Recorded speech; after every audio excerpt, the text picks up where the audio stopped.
A little girl is dying of blood poisoning. Her father is ready to kill anyone who lays a hand on her, and their only chance of salvation lies in a handful of salt held by a man who fell from the sky and doesn't speak a word of their language. The cold hits Daniel in the lungs like a fist. He opens his eyes and sees the sky. Not the gray haze of Seattle, a blue so deep it stings the eyes.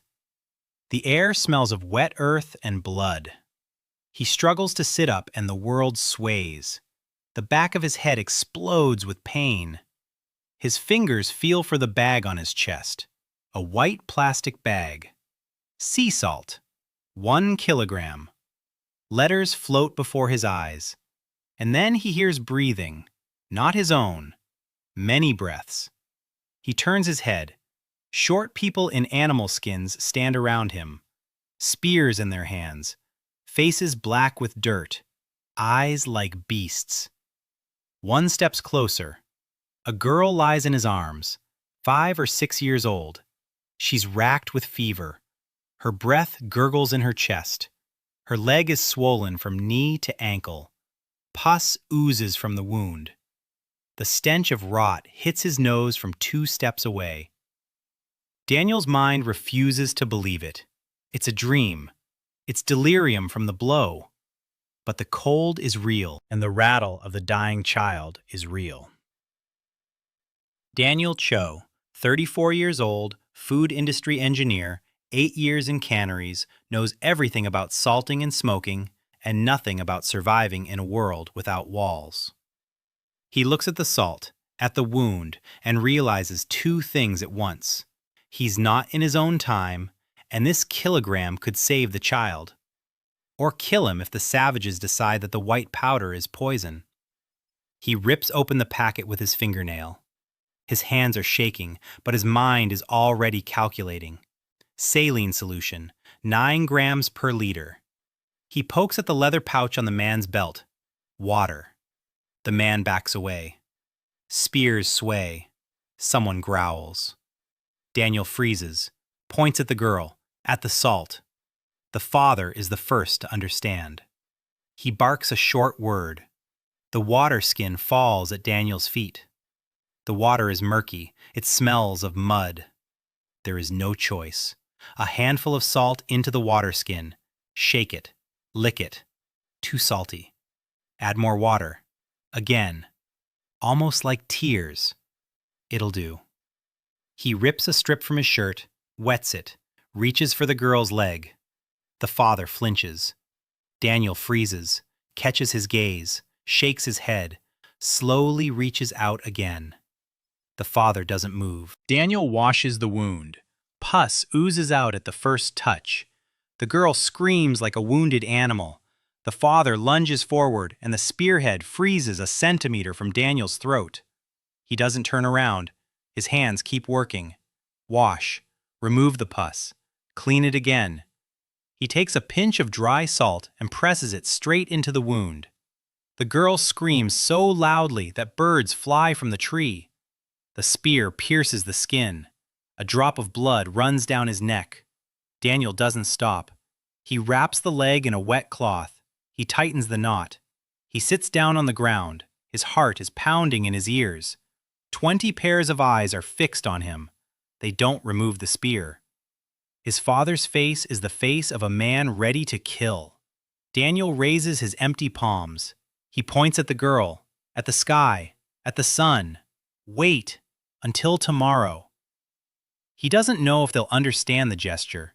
His father understands, or decides to understand. The spear is lowered. Night falls, and with it, a cold that makes his teeth chatter non-stop. No one gives him a pelt. No one lets him near the fire. He lies 20 paces from the flames and stares at the stars. There are so many that the sky is white. The Milky Way hangs overhead like a glowing river. He presses the bag to his chest. 850 grams, that's all. 1 kilogram between life and death. He counts. It's enough for 30 washes of treatment, for salting 15 kilograms of meat. Catastrophically little. He needs a source, a salt marsh, a salt lake, anything. But first, he has to make it through the night. First, the girl has to make it to morning. His brain churns out data like an assembly line. Upper Paleolithic. Humans are already Homo sapiens.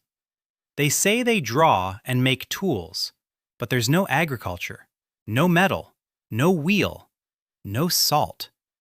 He recalls the books he read on vacation while normal people were lounging on the beach.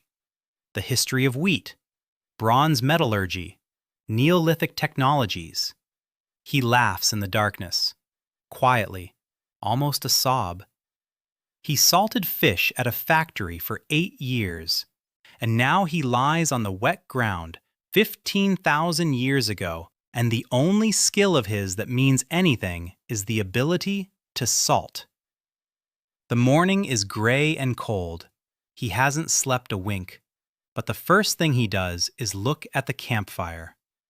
His father is sitting by the fire. A little girl is on his lap. Daniel approaches. The spears don't rise. He touches the child's forehead. It's hot, but yesterday it was burning. The fever is subsiding. He unwraps the bandage. The pus is gone. The edges have drawn together. The redness has receded. The salt worked. The solution killed some of the bacteria, enough to give the immune system a chance. He rinses the wound again. Fresh solution. A fresh bandage. The girl sobs but doesn't scream. The father watches. Yesterday there was fear and a readiness to kill in his eyes. Today there is hope. The most dangerous thing in the world. Because if Daniel screws up, hope will turn to rage. The chief arrives. Daniel knows it because everyone steps aside. An old man, a gray tangle of hair, chipped teeth, a necklace of fangs around his neck. Not bear fangs, bigger, maybe a cave lion. The chief stares for a long time, at the girl, at the salt, at Daniel, and speaks. Words that are foreign, completely, not a single familiar root. A language found in no textbook in the world. Daniel spreads his arms. I don't understand.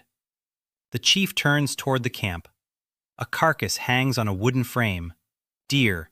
It's been hanging for 2 days. The meat has started to spoil. In this climate, without salt, it rots in a day and a half. But they'll eat it. There are no other options. Daniel stands up. He walks over to the carcass.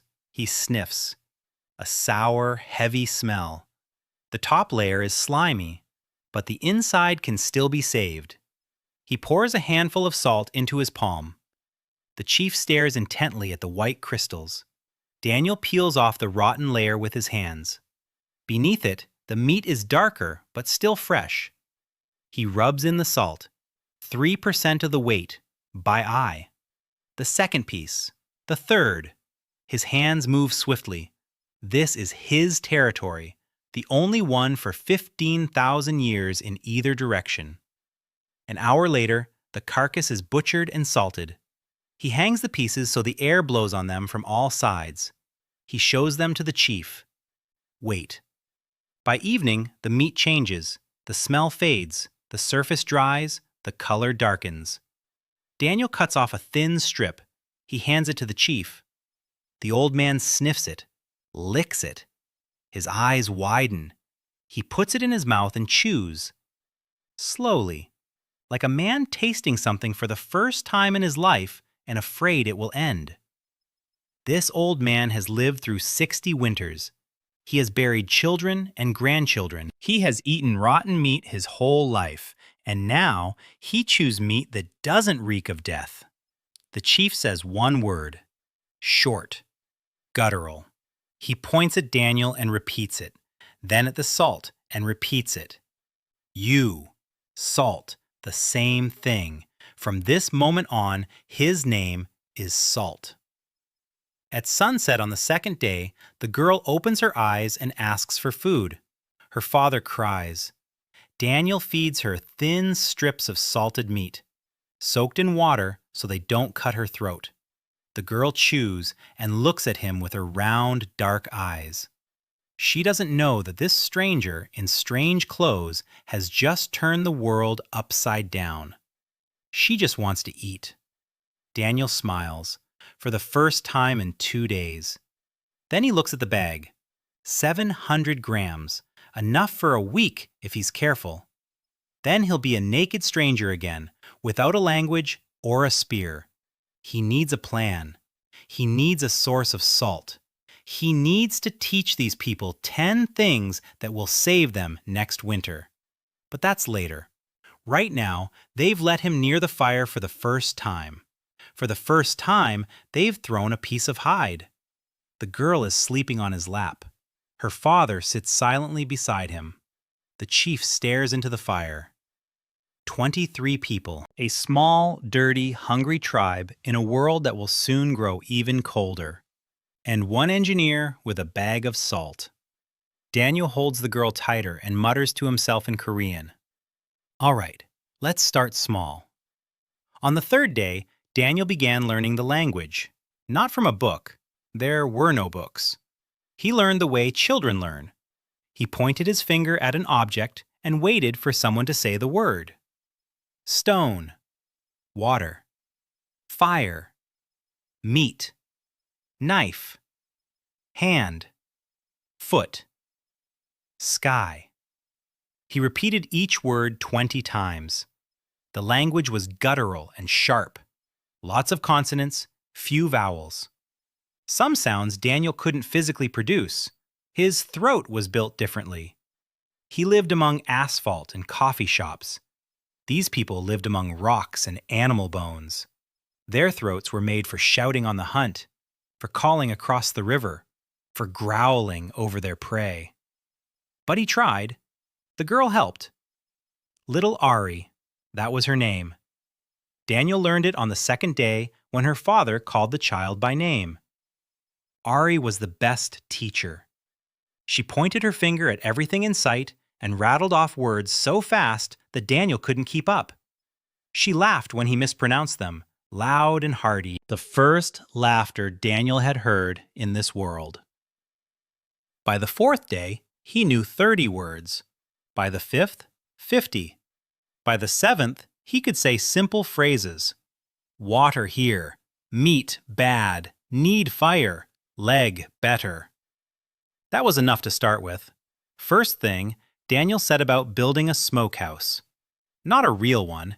A real one required bricks and clay and time. But the simplest kind could be made in a day. He chose a spot 30 paces from the campsite, the leeward side of a hillside.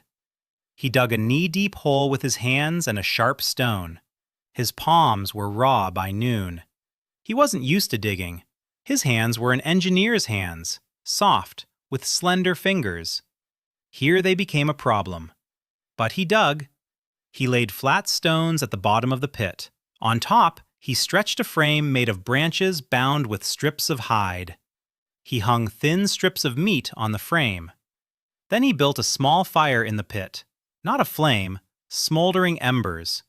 He threw green branches on top. Smoke rose, thick and white. Daniel covered the structure with a raw hide, leaving a slit for the draft. The smoke enveloped the meat. The tribe watched. All 25 people stood in a semicircle and watched as a stranger hid the food in the smoke. A hunter named Flint stood closer than the others. Young, maybe 20 years old, broad shoulders, a scar across his left forearm. The chief's son, the heir. Flint looked at Daniel with an expression that was understandable in any language, in any era. Distrust, irritation, jealousy. Daniel saw it and pretended not to. He couldn't afford an enemy within the tribe. Not now. The smokehouse had been running for 2 days. Daniel added coals and branches every few hours. He hadn't slept for half the night. He monitored the temperature by the color of the smoke. White smoke was good, black smoke was bad. Too much heat and the meat would burn. Too little and it wouldn't smoke properly. At the factory, he had thermometers and timers and ventilation. Here, he had only his eyes, nose, and hands. On the third day, he took the meat out. The strips had turned dark and dry, tough as leather. The smell was thick and pungent. Daniel tore off a piece and tasted it. Tough, over-dried. The smoky aftertaste was too strong because the branches were coniferous, not deciduous. At the factory, it would have been a reject. But here, in a world where meat rotted in 2 days, it was a miracle. He gave a piece to the old hunter. The man chewed for a long time. His jaws moved slowly because half his teeth were missing. Then he stopped. His eyes grew wide.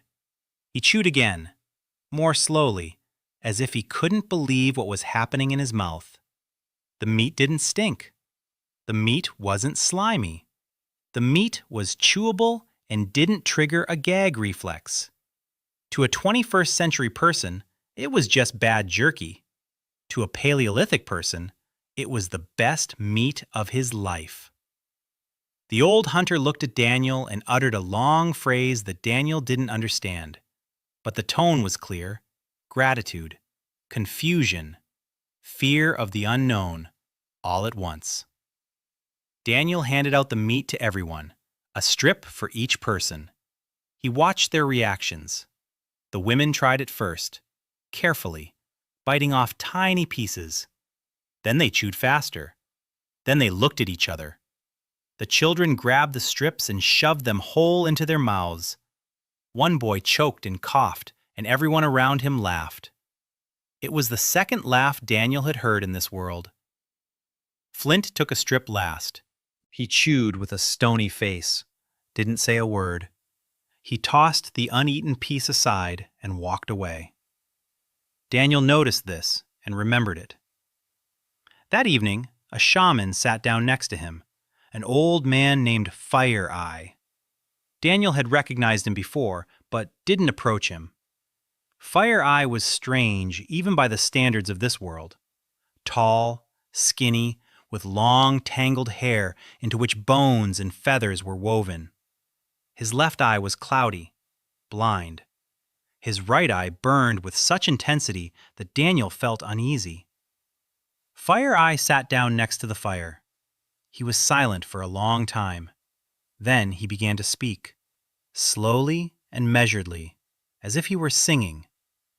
Daniel didn't understand the words, but he understood the intonation. The shaman wasn't asking. The shaman was warning. You are a stranger. You do strange things. Strange is dangerous.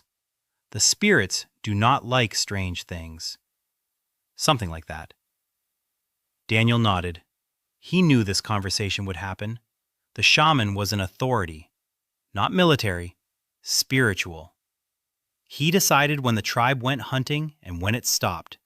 He spoke to the dead and the living at the same time. And now a stranger had appeared who healed without a drum and preserved meat without prayer. It was a blow to everything on which Fire Eye's authority rested. Daniel did the only thing he could. He bowed his head. He lowered his eyes. Submission. In the body language of the Paleolithic, it meant one thing. I am no threat to you. You are the leader. I know my place. Fire Eye looked at him for a long time. Then he stood up and left. He didn't say another word. Daniel exhaled. Round 1. Not a victory, just a reprieve. In the second week, Daniel began searching for a source of salt. He questioned the hunters with gestures and fragments of words. Where is the salty water? Where is the white stone? Where is the earth that burns the tongue? They didn't understand him. Salt was something so rare to these people that they barely had a word for it. They knew that animal blood was salty. They sometimes drank it after a hunt, but they didn't recognize salt itself as a separate substance. It was as if Daniel had come to a world where people breathe oxygen but don't know that air exists. Then he changed his approach. He stopped asking about salt. He started asking about animals. Where the deer roam, where the bison stood, where the horses drank. The animals knew what the people did not. The animals went to the salt licks, to places where the earth was saturated with minerals. They licked the stones and the clay. The hunters saw this. They didn't understand why, but they saw it. Daniel asked where the deer licked the ground. An old tracker named Long Shadow thought for a moment. Then he pointed in a direction. 2 days' journey to the southeast. A place by a dried-up lake. The deer come there every summer. They lick the white clay. White clay. Daniel's heart raced. White clay by a dried-up lake. It could be a salt flat, a dried-up salt lake. Salt deposits on the surface mixed with clay and mud. Not pure salt, dirty, with impurities, but salt. He had to go there. But he couldn't go alone. He wouldn't survive alone. He didn't know the way. He didn't know how to hunt. He couldn't start a fire without the lighter he kept hidden in his jacket pocket and didn't intend to take out. He needed someone from the tribe. He went to the chief. The old man was sitting at the entrance to his shelter. A canopy of skins stretched between 2 rocks. Daniel sat down across from him. He searched for words from his meager vocabulary. Salt. Far away. Walk. 2 days. Lots of salt. The chief listened. His broken teeth moved as if he were chewing the words along with Daniel. Then he asked something. Daniel made out one word. Why? Daniel pointed to the bag, then to the meat on the frame. Then he held up 2 fingers. In 2 days it will be gone. Need more. The chief thought for a long time. Then he nodded and called for flint. Daniel groaned inwardly. Of all the people in the tribe, the chief sent his son with him, the very one who looked at Daniel as an enemy. It was wise from the chief's perspective. Flint was the best hunter, fast, strong, enduring. And the chief wanted his son to see with his own eyes what the stranger was doing, to understand, or to test him, or both. They set out at dawn, Daniel, Flint, and Long Shadow as their guide, 3 men with spears and a water skin. Daniel had no spear. They hadn't given him one. They gave him a knife, a stone one, sharp as a razor, made of obsidian. Black glass with a cutting edge thinner than a surgical scalpel. Daniel knew that. He'd read an article. Obsidian blades are sharper than steel. Now he held one in his hand and was afraid of cutting himself. They walked all day. The steppe was endless. Grass up to their waists. Distant hills turned blue on the horizon. Daniel was gasping for breath after 2 hours. After 4, his legs were on fire. After 6, he could barely move them. Flint walked ahead with a steady, measured stride and never once looked back. Long Shadow walked beside Daniel and sometimes supported him by the elbow. Silently, expressionless. They stopped by a stream for the night. Kremen started a fire in a minute by rubbing a stick against a dry slat. Daniel watched and memorized the method, the speed, the pressure, the angle. He could have taken out a lighter and done it in a second, but he didn't. The lighter lay in the inner pocket of his jacket, pressed against his body. Warm, heavy, like a secret, like the last bullet. They ate raw meat that Flint had hunted that afternoon, a rabbit or something like a rabbit, small and skinny. Daniel chewed and tried not to think about the taste. The meat was tough and bland and tasted of blood. His stomach rebelled. He was used to burgers and pasta and sushi. Now he was eating raw rabbit on the steppe and washing it down with water from a stream. At dawn on the 2nd day, Long Shadow led them across a chain of low hills. By noon, they had reached a basin. Daniel saw it and stopped. A dried-up layer as wide as 2 football fields. The bottom was white, covered with a crust, cracked into thousands of polygons. White. Daniel climbed down the slope. He crouched down. He poked at the crust with his finger, brought it to his tongue. Salty, bitter, with a taste of clay. Not pure salt. A mixture of sodium chloride and sulfates and carbonates and God knows what else.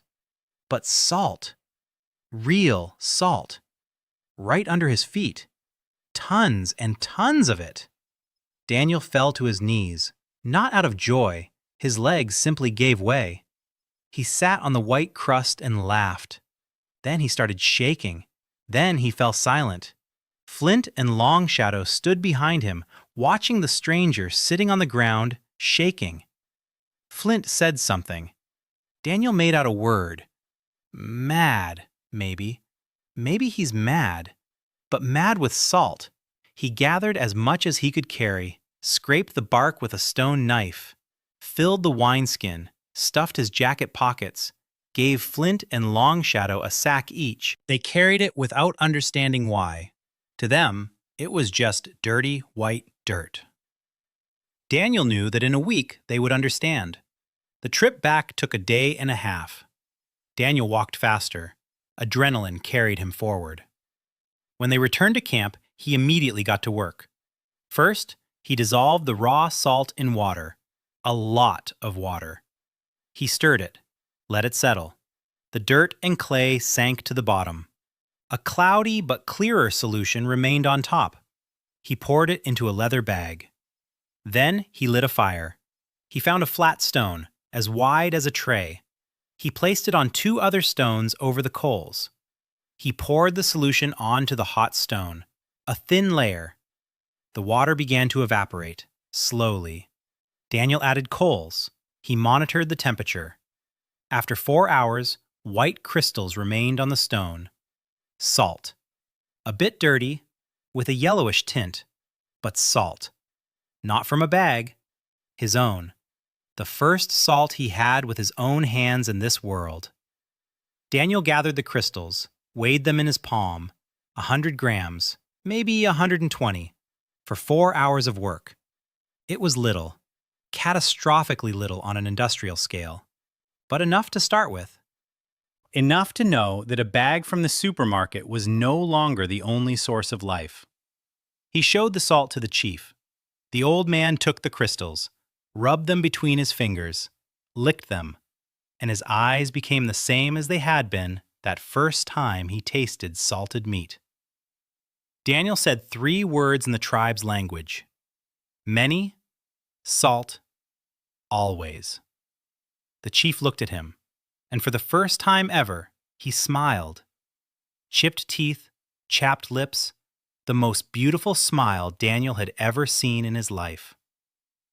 The first month in the tribe taught Daniel 3 things. First, Paleolithic people weren't stupid. They were incredibly smart. Their brains worked at full capacity every second of every day because their lives depended on it. They read tracks on the ground the way Daniel read instructions on a package. They knew the habits of 20 species of animals. They could distinguish 300 plants and knew which ones were edible and which ones would kill them. They weren't savages. They were survival professionals. Daniel was an amateur compared to them. Second, change happened more slowly than he wanted.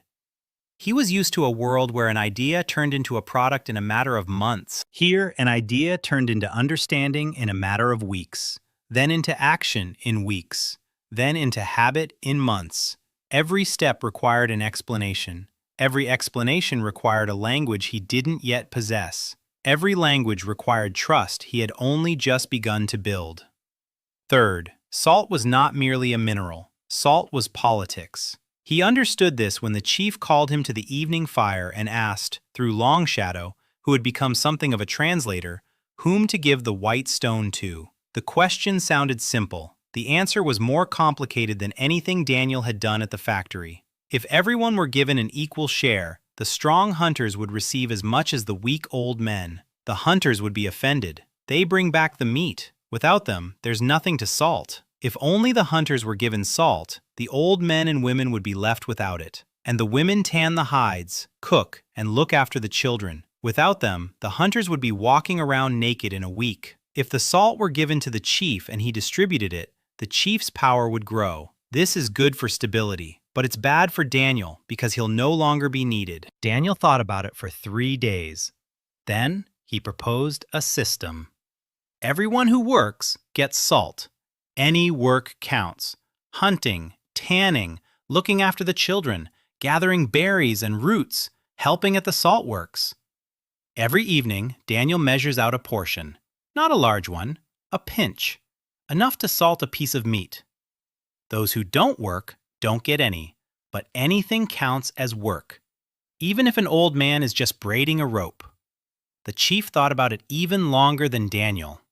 Then he nodded. The system was far from ideal, but it worked. People caught on to the rule quickly. Work and you'll get a white stone. Don't work and you won't get one. Simple, fair. Even a child could understand it. The first week of the new system went off without a hitch. In the second week, Flint brought back a bison carcass, all by himself, without help. A young bull weighing 300 kilograms. Kremen killed it with 2 spears. It was a feat. Hunters of that caliber were born once in a generation. Kremen dropped the carcass in front of Daniel's hut and demanded a triple portion of salt. He deserved it. He had risked his life. He had fed the entire tribe with a single kill. Daniel stood over the carcass and thought, if he gave a triple portion, Flint would set a precedent. Every subsequent big catch would demand more. The system would collapse within a month. If he didn't give it, Flint would be offended. And the other hunters would be offended along with him, because from their point of view, Flint was right. He had done more than anyone else. He deserved more. Daniel chose a third way. He gave Flint a regular portion of salt, and on top of that, he gave him the best piece of salted meat that had been stored since last week. Dried, smoked, tender, rich in flavor, the kind of piece you couldn't get in a single day, only after a week of work in the smokehouse. Daniel said, choosing his words slowly, "Salt is the same for everyone, but I made this meat for you, for your hunt." Kremen stood there with the smoked meat in his hand, and his face wore an expression Daniel couldn't read. Not anger, not gratitude, something in between. He took the meat and left. Daniel exhaled. Another round, another reprieve. Meanwhile, the salt works were in operation. Daniel had organized 3 trips to the salt flats that month. Each time, 4 men would go for 2 days and return with sacks of raw salt. He had taught 2 women how to evaporate the brine. The process was slow. 1 stone yielded 100 grams in 4 hours. They needed more stones, more fire, more hands. But it was a start. By the end of the first month, the tribe had a supply of pure salt the size of 2 fists. A small mound of white crystals was stored in a clay bowl under a canopy. Daniel assigned a guard to watch over it. Around the clock. The salt was too valuable to leave unattended. At the same time, he worked on other things. Boiled water. It was harder than it seemed. Not technically. Technically, anyone can boil water. The problem was that people didn't understand why. The water from the stream was clear and clean. Why heat it? Daniel couldn't explain about bacteria. He didn't have the words. They didn't have the concepts. He tried through the shaman. He went to Fire Eye and said that little evil spirits lived in the water, so small that the eye cannot see them. Hot water kills the spirits. Cold water does not. Fire Eye looked at him with his one good eye for a long time. Then he nodded and said that he had known for a long time.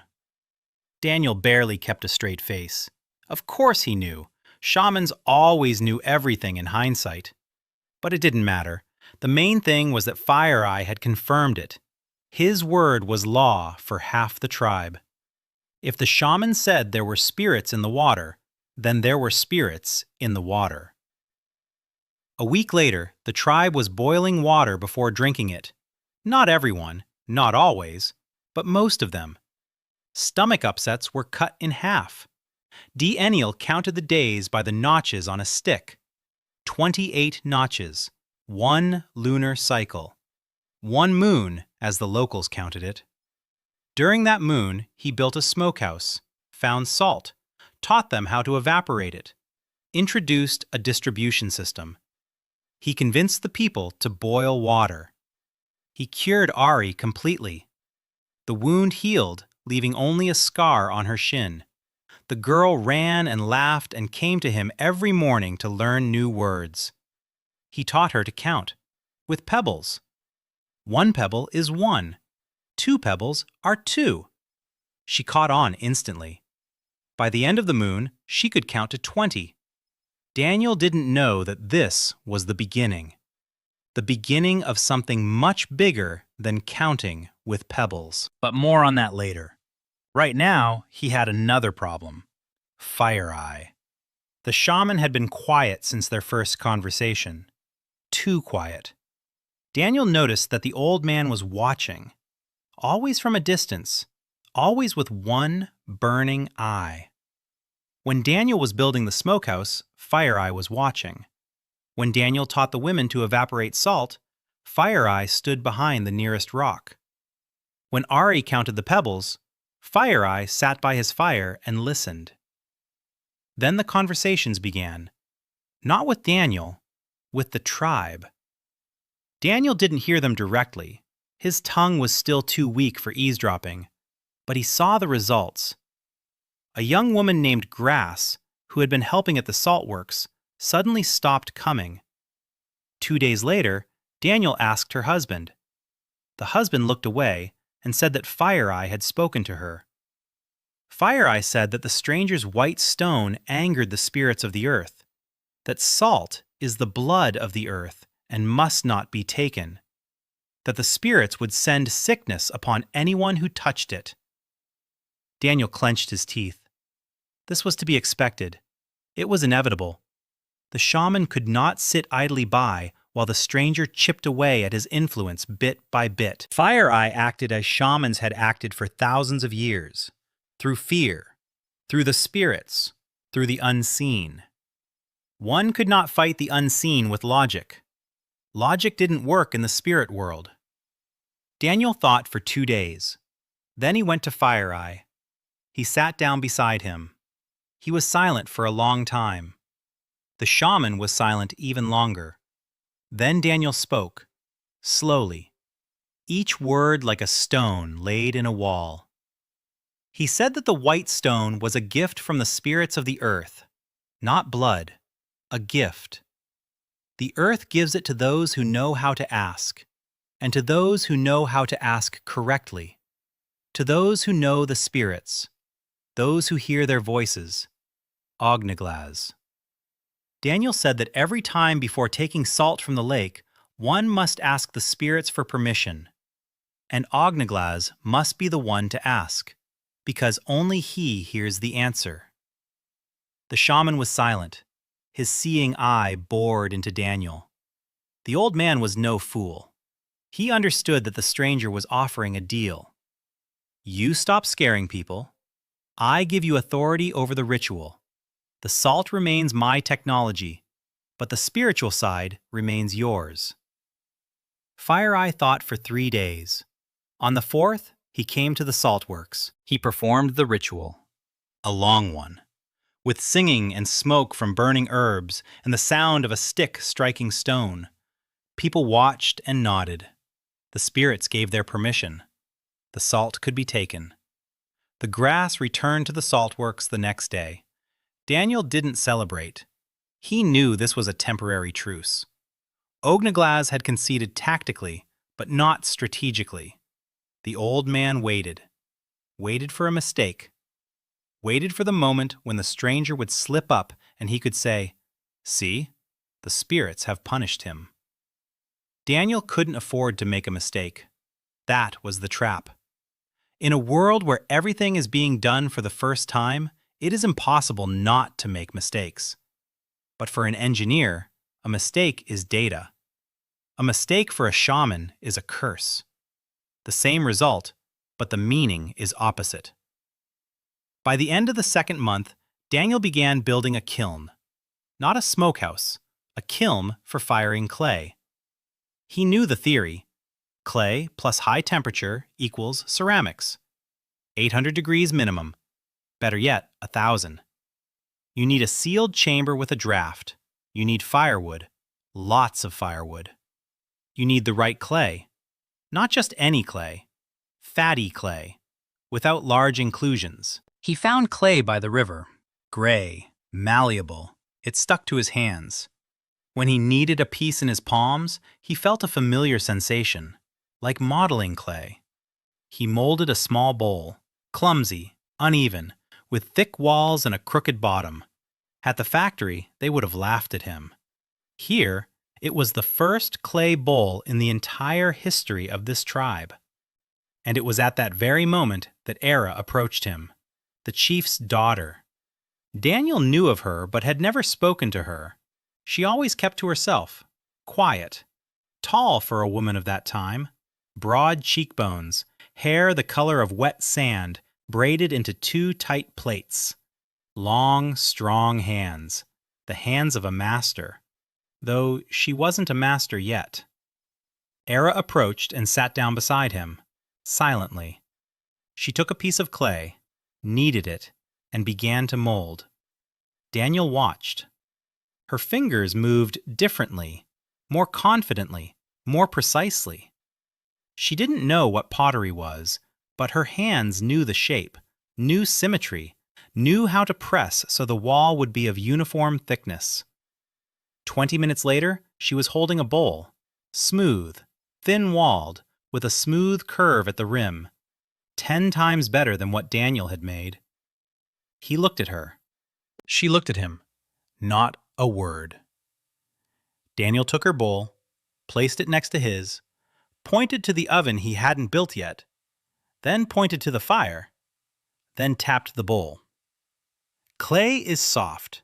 Fire turns it to stone. Ira nodded. She understood faster than anyone in the tribe, faster than Daniel expected. From that day on, she came every morning. She sat down silently beside him. She molded. Daniel taught her the shapes. A bowl, a pot, a flat plate. She taught him the technique. How to knead the clay to remove air bubbles, how to build up the walls in rings, how to smooth the surface with wet fingers. They worked in silence because words were still difficult, but their hands understood each other without them. Flint saw. Flint always saw. Daniel knew that Ira had been promised to Flint according to the custom of the clan, the chief's daughter for the chief's son, a blood union, a guarantee of succession. Every morning that Ira spent with Daniel over the clay was a morning she did not spend with Flint. Daniel hadn't planned it that way. He didn't think of her that way. He didn't have time to think of anyone that way. He had a kiln to build, and salt to mine, and 25 mouths to feed. But Flint saw only one thing. A stranger is taking his woman. A stranger is taking his glory. A stranger is taking his future. Daniel spent 10 days building the kiln, 4 walls of stones held together with clay mortar, a vault made of interwoven branches coated with a thick layer of clay, a loading opening at the top, an air intake at the bottom, the buck made of rolled bark coated with clay. The first time he fired it, the chimney burned through. The clay cracked, the wall caved in. Daniel stood before the ruins of his furnace and wanted to sit down on the ground and cry out of helplessness. Behind him stood half the tribe, and Ognaglaz, smirking. Daniel didn't sit down. He didn't cry. He began to repair it. The next day, and the next. On the 3rd attempt, the furnace held. The fire burned inside. The temperature rose. Daniel couldn't measure it, but he could see that the stones inside had turned red hot. Red is about 700. Maybe 800. Maybe that's enough. He loaded 12 bowls, 6 of his, 6 of Ira's. He closed the opening. He stoked the fire all night. In the morning, he opened the kiln and took them out. 4 bowls had burst. 3 were warped. One of Daniel's had come out crooked and darkened, but intact. And all 4 of Ira's had come out, intact, even, with a smooth surface, ringing when tapped. Pottery. Real, fired pottery. Daniel took 1 bowl and filled it with water. The water didn't leak. He held it for a minute. 2. Dry on the outside. He placed the bowl before the chief. The old man took it with both hands, turned it over, tapped it with a finger, heard the ringing. His eyebrows rose. He poured water and drank straight from the bowl. Then he looked at his daughter, looked at Daniel, and smiled again. Winter had crept in overnight. In the evening, the air had been cool but bearable. In the morning, Daniel woke up because he couldn't feel his fingers. Frost covered the grass like white glass. The water in the leather bag at the entrance to the shelter had formed a crust of ice. Daniel lay under 2 animal skins, his whole body shivering. His thin jacket from Seattle was useless against this cold. It provided about as much warmth as a paper bag. He clenched his teeth to keep them from chattering and thought. 6 months. He'd been here for 6 moons. During that time, he'd built a smokehouse, a salt works, and a kiln for pottery. He'd taught 10 people how to evaporate salt and 6 how to smoke meat. Ira made pottery better than he did. Little Ari could count to 100. The tribe hadn't lost a single person all summer. It was a success. By any measure, it was an incredible success. But winter changed everything. Winter in the Paleolithic wasn't a season. Winter was an execution. Every year it killed the old, the children, the weak, the sick, and the unlucky. Every year the tribe went into winter with 25 mouths to feed, and came out with 20, or 18, or 15. It was normal. It was familiar. It was as inevitable as the rising of the sun. Daniel was going to break this inevitability. He had 4 months' worth of supplies: smoked meat, salted fish from the river, dried roots, strips of dried pike. Everything was stored in clay pots under a canopy, tightly sealed, protected from moisture and insects. By Paleolithic standards, it was a royal storehouse. By Daniel's standards, it was barely enough. But there was another problem: the cold. The tribe spent the night under shelters made of animal skins, among the rocks, in shallow caves. The fire burned all night, but the heat escaped upward and to the sides. People slept in clusters of 5 or 6, huddling close together. The children in the center, the adults on the edges. Every morning someone woke up with frostbitten fingers, or didn't wake up at all. Daniel knew he needed a wall. Not a palisade, not a fence, a hut wall, an enclosed space that holds in the heat. A mud brick hut. He began building on the first day after the frosts. He chose a spot at the foot of a cliff. The cliff provided shelter from the north wind. In front of it was a relatively flat area. Daniel marked out the outline with stones. A circle 4 paces in diameter. Small by housing standards, huge by the standards of any structure this tribe had ever seen. A frame of thick branches, interlaced with thin twigs, layer upon layer of clay mixed with dry grass applied to the frame. Adobe. Daniel didn't remember the exact proportions. He'd read somewhere that you needed 1 part clay to 3 parts filler, or the other way around. He tried it by eye. The first batch was too runny. It dripped off the frame like porridge. The second was too dry. It cracked and crumbled after an hour. The third one worked, a thick mass that clung to the twigs and dried slowly without cracking. He wasn't working alone. Ira mixed the clay with the grass. Ari hauled water from the stream in clay pots. Long Shadow chopped branches with a stone axe. Even Grass came to help. She smeared the walls with her wet hands. Her skin was perpetually cracked from tanning hides. Every evening, Daniel gave her soap, or rather, what he called soap. Fat mixed with potash from ashes, a gray, slimy mass that smelled of something burnt. But it cleaned her hands and killed the germs in the cracks. Grass's hands began to heal for the first time in years. The hut took 12 days to build. 12 days while the walls gained thickness and dried. 12 days while Daniel struggled with the roof. The roof was his bane. The flat roof leaked. The conical one held only if the top was tied correctly, and he didn't know how to tie knots the way the locals did. In the end, he made a roof out of poles covered with layers of hides and smeared with clay on top. Heavy, clumsy, but waterproof. In the center of the roof, he left an opening for smoke. Inside the hut, he built a hearth out of stones, flat stones at the bottom, larger ones for the sides. He didn't make a chimney, too complicated for a first attempt. The smoke rose toward the opening in the roof and escaped outside. Not all of it. Some remained inside. His eyes stung.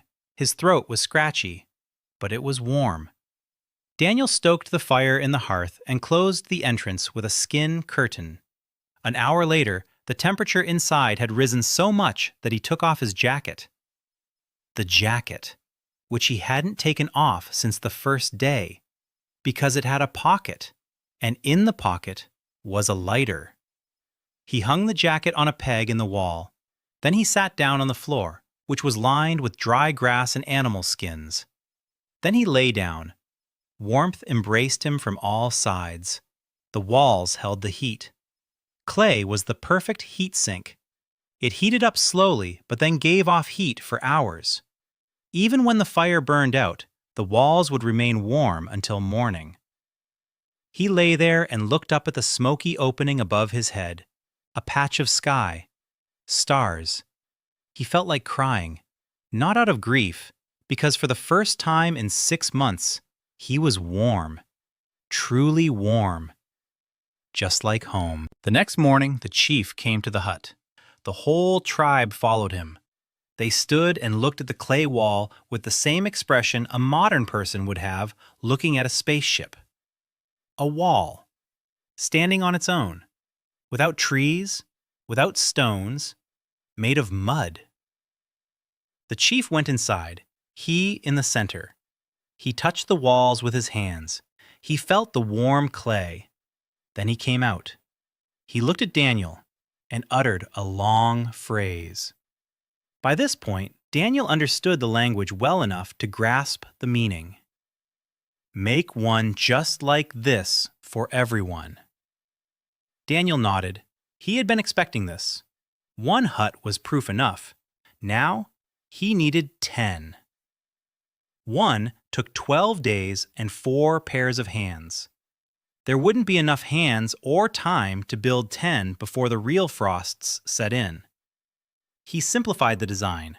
Not separate huts, a longhouse. 1 wall along the cliff, a second one parallel to it. Between them, 6 sections divided by partitions, each section for 1 family. A shared roof, a shared wall. Less clay per family. Faster. He organized the work like a factory, an assembly line. 1 group digs the clay. A second group mixes it with grass. A third carries it to the construction site. A fourth builds the walls. A fifth weaves the roof frame. Flint led the 5th group. Daniel appointed him himself, on purpose. He gave him responsibility. He gave him people under his command. He gave him a bit of power that didn't threaten Daniel, but flattered Flint's pride. Flint accepted the job in silence. He didn't thank him, but he didn't refuse either. And his frames were the best, sturdy and even. The hunter's hands turned out to be those of a builder. 20 days later, the longhouse was ready.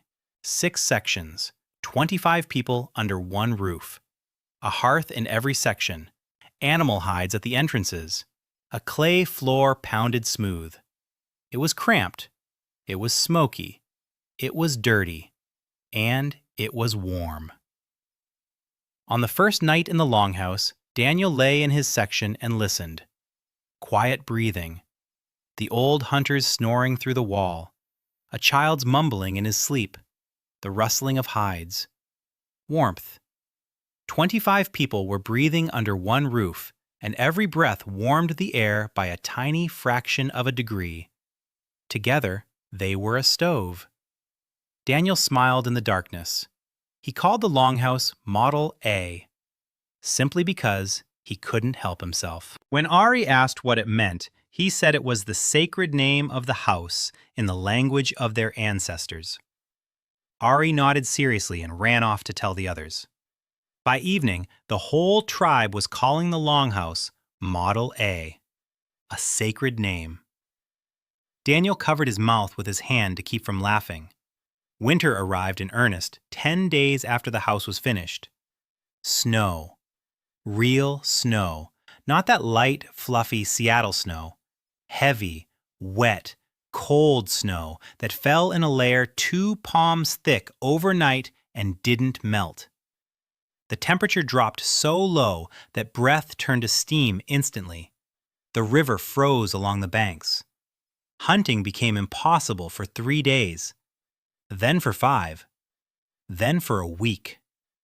The tribe sat in the longhouse and ate their stores. Smoked meat, salted fish, dried roots.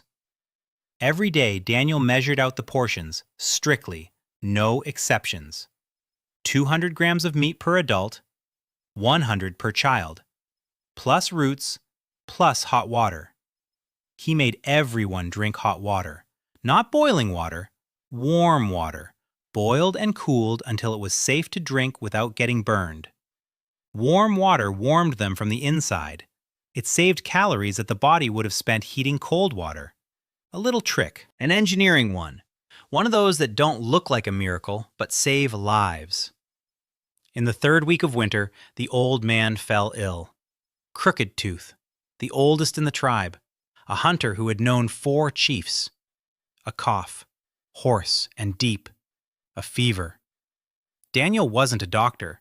He was an engineer. But he knew the basics: hot drinks, rest, isolation. He moved Crooked Tooth to a separate section. He hung a wet hide at the entrance to keep out the draft. He gave him hot water with a pinch of salt dissolved in it. He made him lie down, not to get up. They even brought a clay pot when he needed to relieve himself. The tribe grumbled. According to custom, the sick old man was supposed to leave on his own, to lie down in the snow and not return, so as not to waste the clan's food, so as not to anger the spirits. Crooked Tooth knew the custom. He tried to get up on the 3rd day of his illness. Daniel held him back. He looked him in the eyes and said slowly and firmly, "You will not leave. You will eat. You will drink. You will live." Crooked Tooth looked at him with cloudy eyes and did not understand why. Why would a stranger waste salt and meat on an old man who no longer hunts? Who is no longer useful? Who already has 1 foot in the grave? Daniel couldn't explain, not in this language, not with these words. He simply brought hot water and salted meat and sat down beside him, and sat there, all night. By morning, the cough had quieted. 3 days later, the old man asked for food. A week later, he sat up. 2 weeks later, he walked, slowly, leaning on a stick, but he walked. Fire Eye was furious, quietly, deep down. Daniel could see it in his single burning eye. The stranger had broken the custom. The stranger had not let the old man go to the spirits. The stranger had stood between man and death. It was not merely insolent, it was sacrilege. But Crooked Tooth was alive, and the tribe saw that he was alive. and Fire Eye couldn't say that a dead old man was better than a living one. He couldn't say it out loud, not in front of the people who had witnessed the miracle. Winter lasted 3 moons, the longest 3 moons of Daniel's life. Every day was the same, waking up in the smoke, measuring out food, checking the sick, throw wood on the fires, talk to the chief, work with Era on new pots for the next season, teach Ari 3 new words, keep track of the supplies, count the days until spring. A boring routine, a saving, boring routine. Because in other tribes, a completely different routine was underway at this time. Counting the dead, every morning. Who didn't wake up, who left during the night, whose child had fallen silent. In Daniel's tribe, no one had died, not a single person, not a single child, all winter long. When the snow began to melt and the first grass sprouted from the mud, Daniel stepped out of the longhouse and stood on the hill. 25 people, all 25, alive, thin, exhausted, but alive.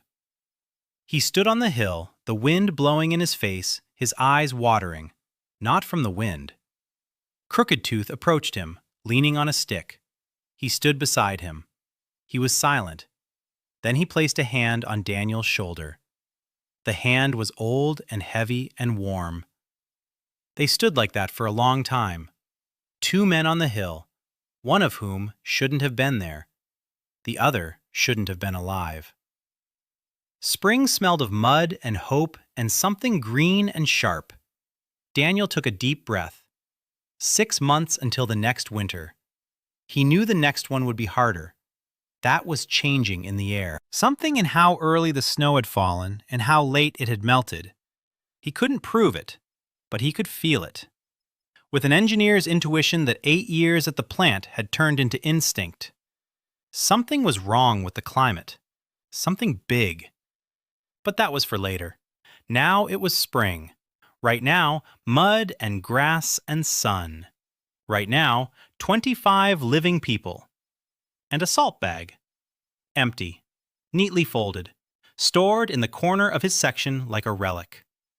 The writing on the plastic had already worn away halfway. But Daniel remembered every word.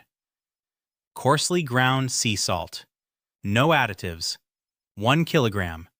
Made in Seattle. He smiled. Seattle. Doesn't exist yet. Won't exist for 15,000 years. But the salt exists, here and now, extracted by his own hands from the earth that does not yet know a name. Spring brought more than just grass. Spring brought people. The first to arrive were 3, a man and 2 women, thin to the point of transparency. Their ribs jutted through their skin like fingers from a glove. They walked along the river and saw smoke rising from a smokehouse. Smoke. Not a bonfire. Smooth white smoke rising from a strange structure next to a long house they had never seen before. They stopped at a spear's length and stood motionless, like deer at the edge of the forest, ready to run at the first sign of movement. Daniel came out to them, alone, without a spear, with a piece of smoked meat in his hand. He held it out. The man looked at the meat, then at Daniel, then back at the meat. His hand reached out, slowly, as if the meat might bite him. He took it, took a bite, chewed, and his eyes became just like Crooked Tooth's eyes that first time. Astonishment, disbelief, fear of something too good to be true. The women ate in silence. Tears streamed down their dirty cheeks, and they didn't wipe them away. They were the remnants of a clan from the north. 30 people had gone in for the winter.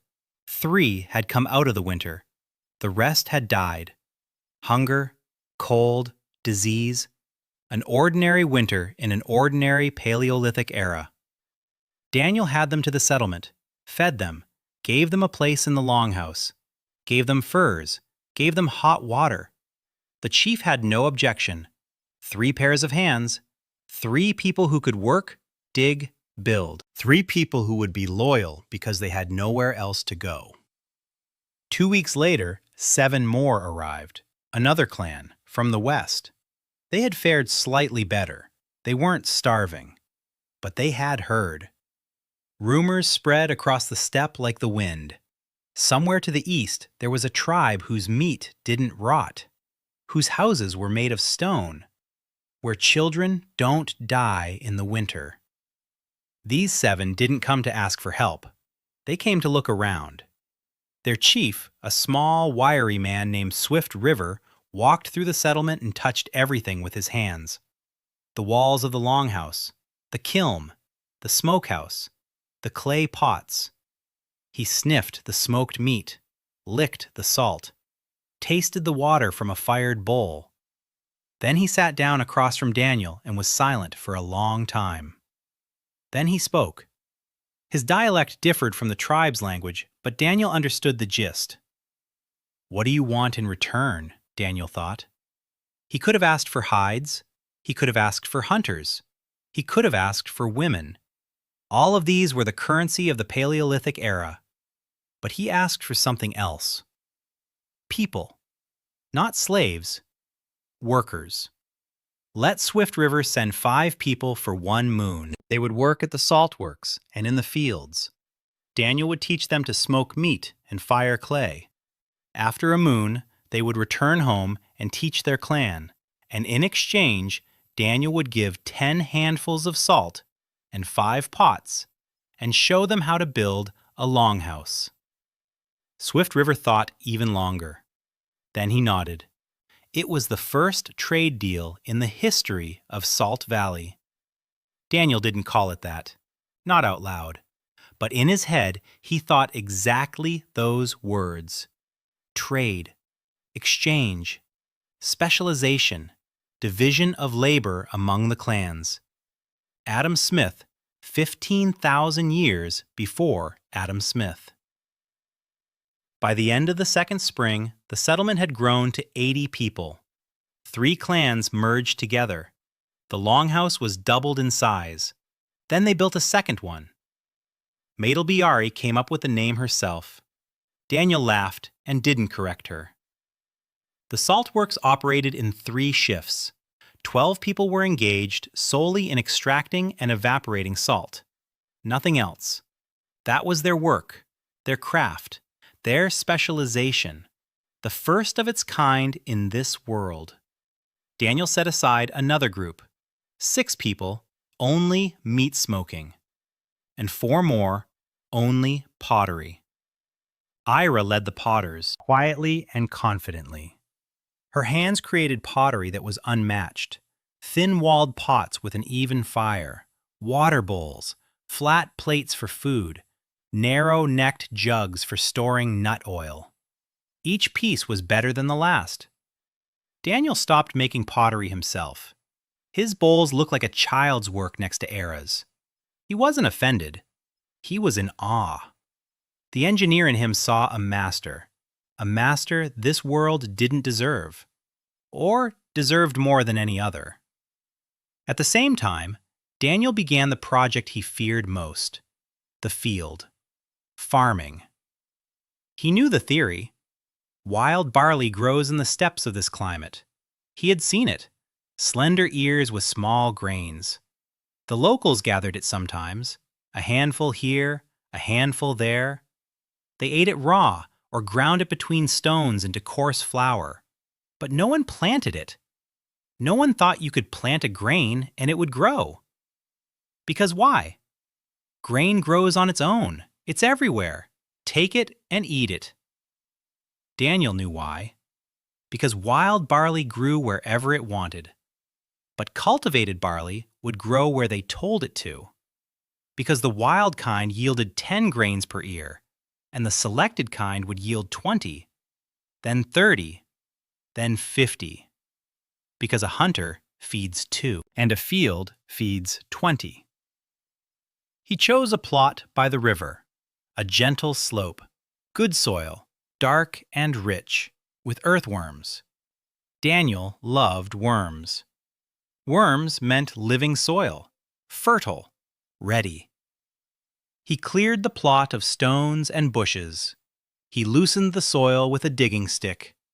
He broke up the clods with his hands. Then he gathered the grains. He walked across the steppe for 2 days. He picked out the ears with the largest grains, the fullest ones. It was selection. Primitive, manual, but selection. He knew that every year he had to select the best and plant the best, and in 10 years the barley would be twice as large. In 23 years, in 100, it would resemble the grain Daniel knew in the 21st century. He planted the grains in the loose soil, in rows, even rows, spaced a palm's width apart. He watered them with water from the stream, and waited. The tribe watched in bewilderment. The stranger had buried food, good food, grain that could be eaten right now, buried it in the mud and watered it. Flint said aloud what many were thinking. Madman. Daniel heard and did not react. 10 days later, sprouts emerged from the ground. Thin, green, in formation, in even rows, as if the earth itself had decided to grow them with a ruler. Ari ran up first. She grabbed Daniel's hand and dragged him toward the field. Look! Look! Food is growing out of the ground! Daniel looked at the green sprouts and his breath caught in his throat. He knew it would work. He knew the theory. But to see with his own eyes how the seed you planted with your own hands was pushing up through the soil in a world where no one had ever done this before, that was different. It was like witnessing the birth of a child. No, it was like witnessing the birth of civilization. The field was growing. Daniel tended to it as if it were sick. He pulled weeds. He watered it when there was no rain. He chased away the birds. He set up a scarecrow made of sticks and a hide. Ari called it Scary Daniel. The real Daniel didn't know whether to take offense or laugh. By midsummer, the ears of grain had turned yellow. The grain had ripened. Small, hard, but grain. Daniel harvested it by hand, each ear separately. He spread the grains out on a flat stone, ground them with another stone. Coarse flour, gray-brown, with husks. He mixed it with water. He shaped a flatbread, placed it on a hot stone by the hearth. The smell of baked bread. Faint, coarse, with a hint of bitterness, but recognizable. Daniel closed his eyes, and for a second he was in Seattle, at the bakery on the corner where he bought bread every Saturday. The sour aroma of sourdough, the warm crust, butter on the counter. The second passed. He opened his eyes. All around him was the Paleolithic era, but the smell of bread remained. He gave the first flatbread to the chief. The old man took a bite, chewed. His face didn't change. Then he chewed some more. Then he swallowed. Then he took another bite, and another. The flatbread was gone. The chief licked his fingers, all of them, one by one, and said one word. More. Daniel baked 12 flatbreads that day, one for each head of the family. Small, the size of a palm, hard and slightly bitter. To 21st century tastes, it was the worst bread in human history. To Paleolithic tastes, it was a revelation. People chewed and froze. Some set half to give to their children. Some ate it all themselves and then felt ashamed. Ari ate hers in 3 bites and licked the stone on which the flatbread lay. Era ate slowly. She took tiny bites and held them in her mouth for a long time. Her eyes were closed. Daniel watched her and saw a person who, for the first time in her life, was eating not to survive, but to savor the taste. That evening, Zola came to him, a student of fire gaze. Daniel had seen her before, but hadn't approached her. She was the shaman's shadow, always behind him, small, pale, with eyes of different colors. The left one dark as coal, the right one light as water in a stream. Barefoot. Always barefoot, even in winter. Zola sat down next to Daniel by the fire. She was silent. Then she held out her hand. In her palm lay a bundle of dry herbs. Daniel sniffed. Mint, or something very similar to mint, and something else. Bitter and tart. Medicinal. He could feel it in his gut. Zola pointed to her throat, then to the hot water, then to the herbs. Brew it. Drink it. For a cough. Daniel took the herbs. He brewed them in a clay bowl with hot water. He sniffed the brew, tasted it. Bitter, minty, with a hint of something piney. He looked at Zola and nodded. She knew. She knew about the herbs what he didn't. He knew about salt and fire and clay. She knew about roots and leaves and bark. Together, they were more than the sum of their parts. He told her, "Come tomorrow. Show me more." She nodded and left as silently as she had appeared. In the days that followed, Zola came every morning. She brought herbs. She showed them to him. She explained sparingly and precisely. This one is for fever. This one is for stomach pain. This one stops bleeding. This one is poisonous. Don't touch it. Daniel listened and memorized. He transferred the herbs into clay pots. He marked the sides with charcoal. Not with letters, with drawings. A leaf, a root, a flower, a cross for the poisonous ones. The first Stone Age pharmacy. Zola looked at the pots and the drawings and the storage system, and in her multicolored eyes, Daniel saw something new. Not fear, not submission. Curiosity. The greedy, hungry curiosity of a person who had spent her whole life learning but didn't know there was another way to learn. Ogneglad had taught her to fear spirits. Daniel taught her to understand the world. The difference was like that between chains and wings. Once she asked why boiled water heals. Not because the spirits leave. She no longer fully believed that.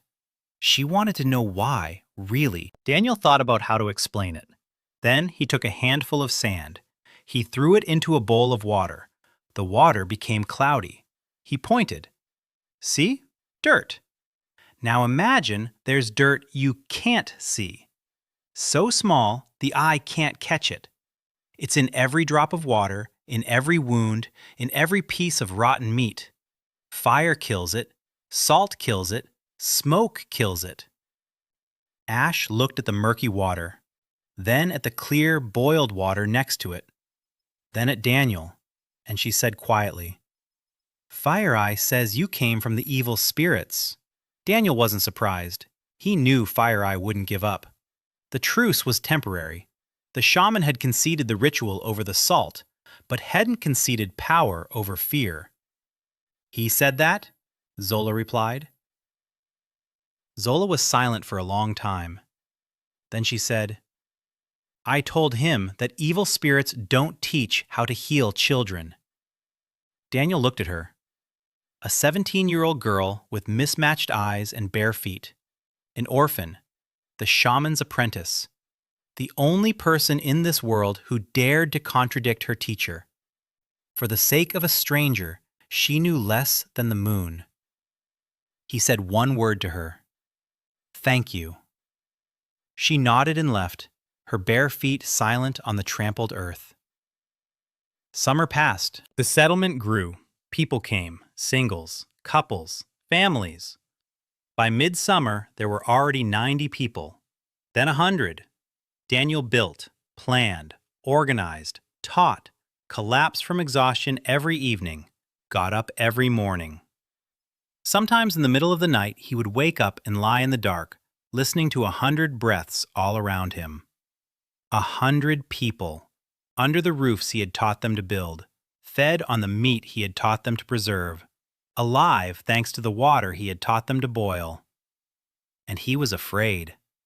Not for himself, for them, because he knew what none of them knew. A winter that was ending too late. A summer that was too short. Animals migrating south earlier than usual. He remembered from his books. A little ice age, or something like that. A cooling cycle that could last for decades. If that was true, then one winter without losses wasn't enough. They needed to prepare for 10 winters, for 20, for 30, for winters that would be longer and harsher with each passing year. He needed more salt, more meat, more grain, more houses, more people, more of everything, and faster. He lay in the dark and counted, and counted, and counted. And nearby, Ari snored quietly. She'd gotten into the habit of falling asleep in his section because it was warmer there, and Daniel told her stories before bed. Not fairy tales. He told her how a lever works, how water wears away stone, why the moon changes shape. She'd fall asleep halfway through, and Daniel would finish the story for himself, in a whisper, in Korean, into the darkness, for a world that didn't yet know it was being born. Flint found the copper. Not Daniel. Flint. This is important because it changed everything between them. The hunters went to the southern hills for 3 days in pursuit of a herd of wild horses. They returned with 2 carcasses and a stone. Flint tossed the stone at Daniel's feet and said one word. Strange. The stone was heavy, greenish, with brown veins running deep into it like tree roots. Daniel took it in his hands, and his heart pounded against his ribs so hard it took his breath away. Malachite, copper carbonate, copper ore. He remembered from books. A green stone with brown veins is almost always copper. Not pure, ore, but ore from which metal could be extracted. The first metal. He turned the stone over, scratched it with his fingernail. Soft. Softer than flint. He licked it. A bitter taste with a metallic undertone. Yes, it's copper. He looked at Flint. Where? Flint pointed south. Half a day's walk, a ravine by a stream. The whole bank is covered in these stones. Daniel closed his eyes. The entire bank.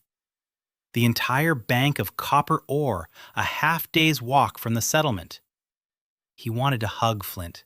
He wanted to lift him up and spin him around like a child. He did neither, because Flint would have speared him on the spot.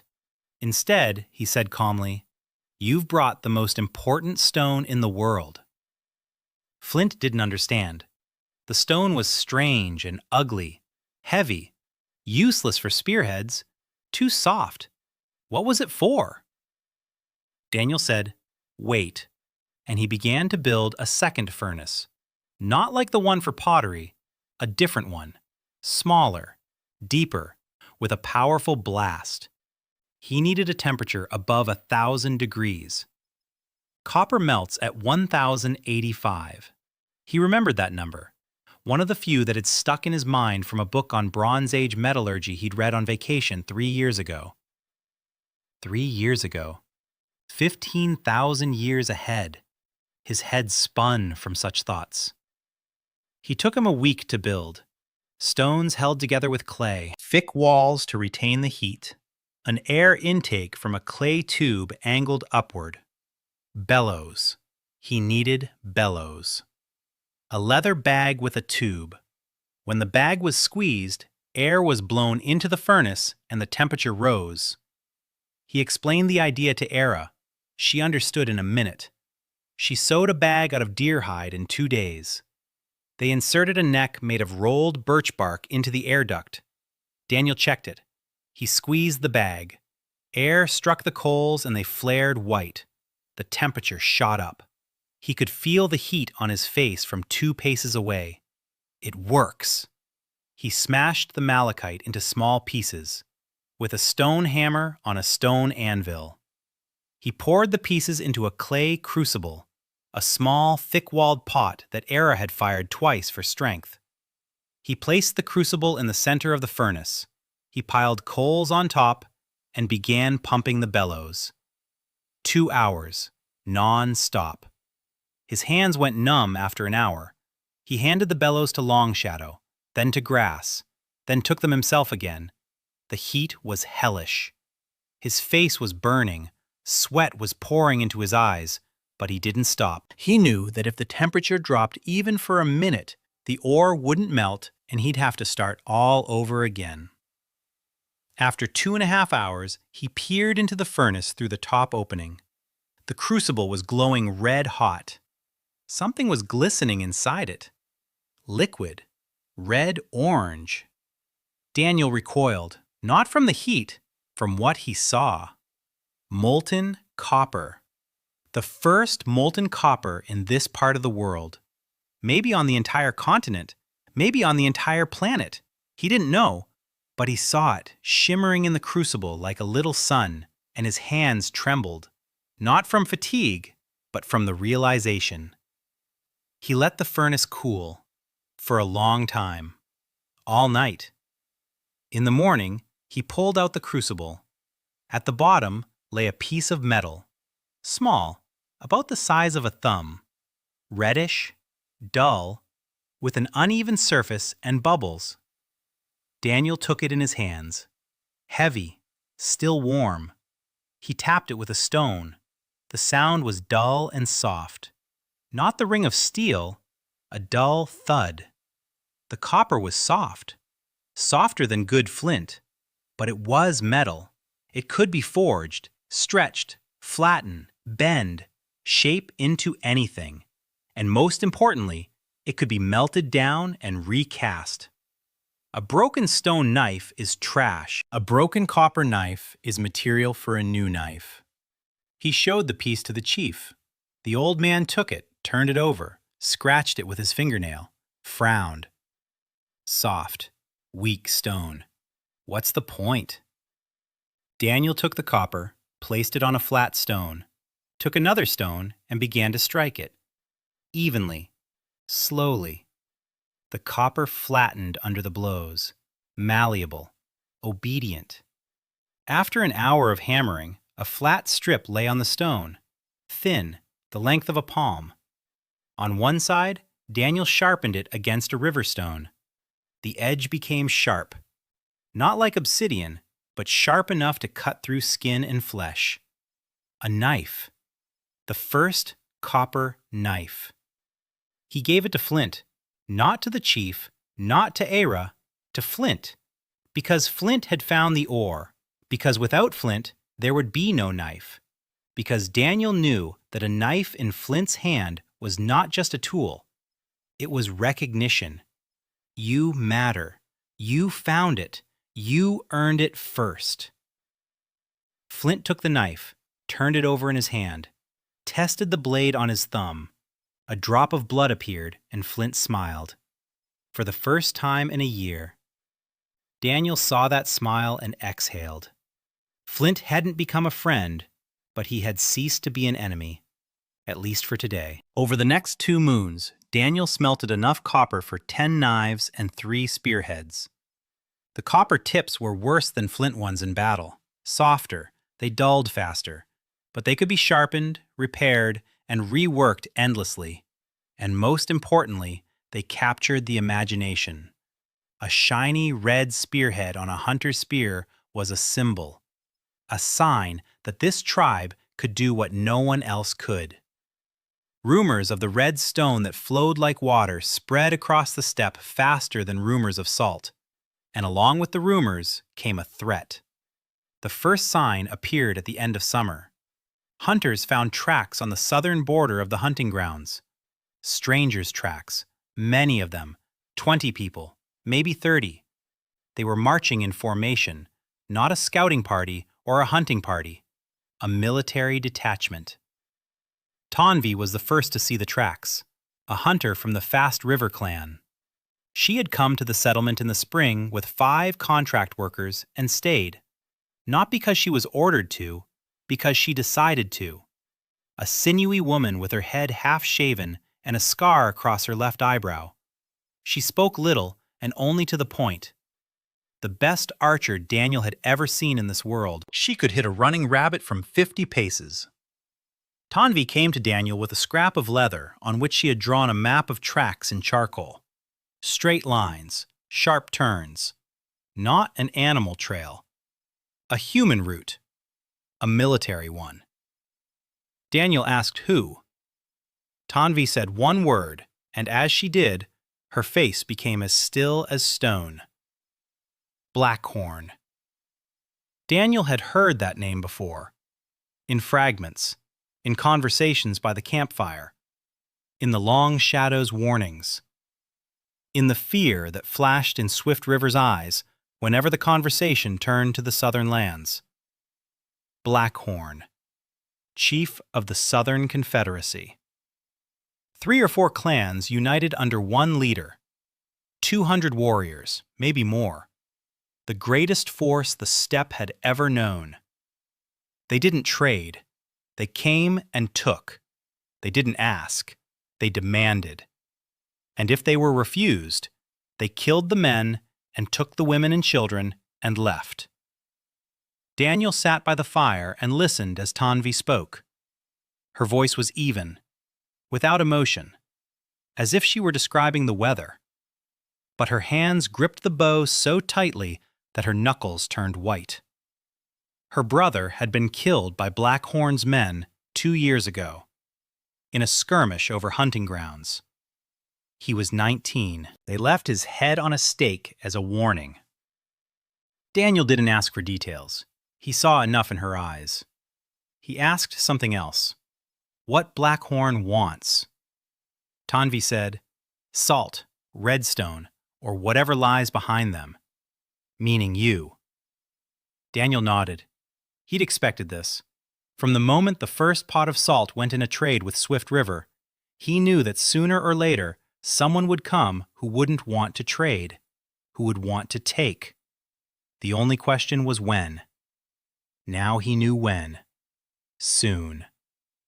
He called a council, the first real council in the settlement's history. The chief, Flint, Swift River, Long Shadow, Tanvi, Fire Eye, Era, and Daniel himself. 8 people around the fire, 100 lives on their shoulders. Daniel spoke slowly. His language had become almost fluent over the year. Not perfect. He mixed up tenses and didn't know half the words for abstract concepts, but they understood him. He said that Blackhorn would come. Not today, maybe in a month, maybe in 2, but he would come. And when he came, they would have 2 choices: run or stand. To run meant abandoning their homes, smokehouses, ovens, fields, and saltworks, abandoning everything they had built over the past year and fleeing to the steppe where they would once again become a small clan without food or shelter. To stand meant to fight, against 200. The chief asked quietly, "How many of us are there?" Daniel answered, 100. Of those, 40 can hold a spear. Maybe 50 if you count the teenagers and the old folks. The chief shook his head. 50 against 200 is death. Daniel said, "No. 50 hungry men against 200 hungry men is death. 50 well-fed men behind a wall against 200 hungry men on the steppe is a chance." A wall. Everyone looked at him. Daniel picked up a stick and drew on the ground. A palisade. Pointed logs dug into the ground in a circle around the settlement, 2 men high, with a single entrance, with platforms for archers on top, with a moat on the outside. Flint laughed. It was the first time Daniel had heard his laugh, harsh and dry. Flint said that a fence made of sticks wouldn't stop Blackhorn. Daniel replied that a fence made of sticks wasn't meant to stop him.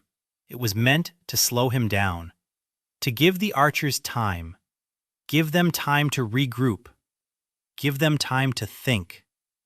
Because Blackhorn was used to quick raids, He swooped in, killed, took what he wanted, left. He wasn't used to walls. No one was used to walls. There were no walls in this world yet. Tonvi raised her head. A fire appeared in her eyes that Daniel had never seen before. She said that if there was a wall, she would shoot 20 arrows at anyone who came within 100 paces. Daniel looked at her. Then he said, "You need a better bow." He remembered from books about composite bows. Not exactly, in general terms. Several layers of different materials. Wood for the base, horn or bone on the inside, tendons on the outside. The layers provide different properties. Wood for flexibility, bone for elasticity, tendons for tensile strength. Together, they shoot twice as far as a simple wooden bow. He didn't know the exact proportions, didn't know what glue to use, didn't know how to dry it or how long to wait, but he knew the principle. And the principle is 90% of the battle. The rest is experimentation. He took a long yew branch, straight and flexible. He split it lengthwise and smoothed it out. On the inside, he glued a plate of deer antler. Glue made from boiled hooves, smelly, sticky as resin. On the outside, he wound deer tendons, wet, tight. As they dried, they would tighten and provide tension. The bow dried for 2 weeks. Daniel checked it every day. He bent it slightly. He sniffed it. Back at the factory, he used to check sausages this way in the curing chamber. Now he was checking a weapon. The world was changing. He was changing along with it. When the bow was dry, Daniel drew the string and handed it to Tonvi. She took it in her hands. She weighed it. She tested the draw. Her eyebrows rose. The draw weight was twice that of her old bow. She walked to the edge of the settlement, nocked an arrow, aimed at a tree at the edge of the clearing. Released. The arrow flew past the tree and past the clearing and into the bushes beyond it. Tonvi stood with her empty bow and watched. Then she turned to Daniel. Her expression hadn't changed, but her voice trembled slightly when she said, "One more time." She shot until evening. 30 arrows. 40. She was sighting in. The new bow required a different technique, different strength, different calculation. By sunset, she was hitting the tree from 200 paces, twice as far as before. Daniel watched and understood. This was no longer a hunting bow. It was a weapon of war. He gave it to Tonvi and said, "With this, you will protect those who remain." She stood with the bow in her hands. The scar across her eyebrow had turned white. Her lips pressed together. And then she cried, silently, standing, without covering her face. Tears streamed down her cheeks and fell onto the bowstring. Her first tears in 3 years. Since the day they brought her brother's head. Daniel turned away. He gave her time. He stood and looked out at the steppe and thought about how every invention in his hands was a double-edged sword. The smokehouse provides food. The bow brings death. Salt preserves life. A knife takes it away. He didn't want to be a weaponsmith. He wanted to be a teacher. But a teacher without a weapon in a world where the black horn comes is a dead teacher. Building the palisade took 3 weeks. The whole settlement worked on it. The men chopped down trees with stone axes. The women trimmed the tops. The children hauled earth for tamping.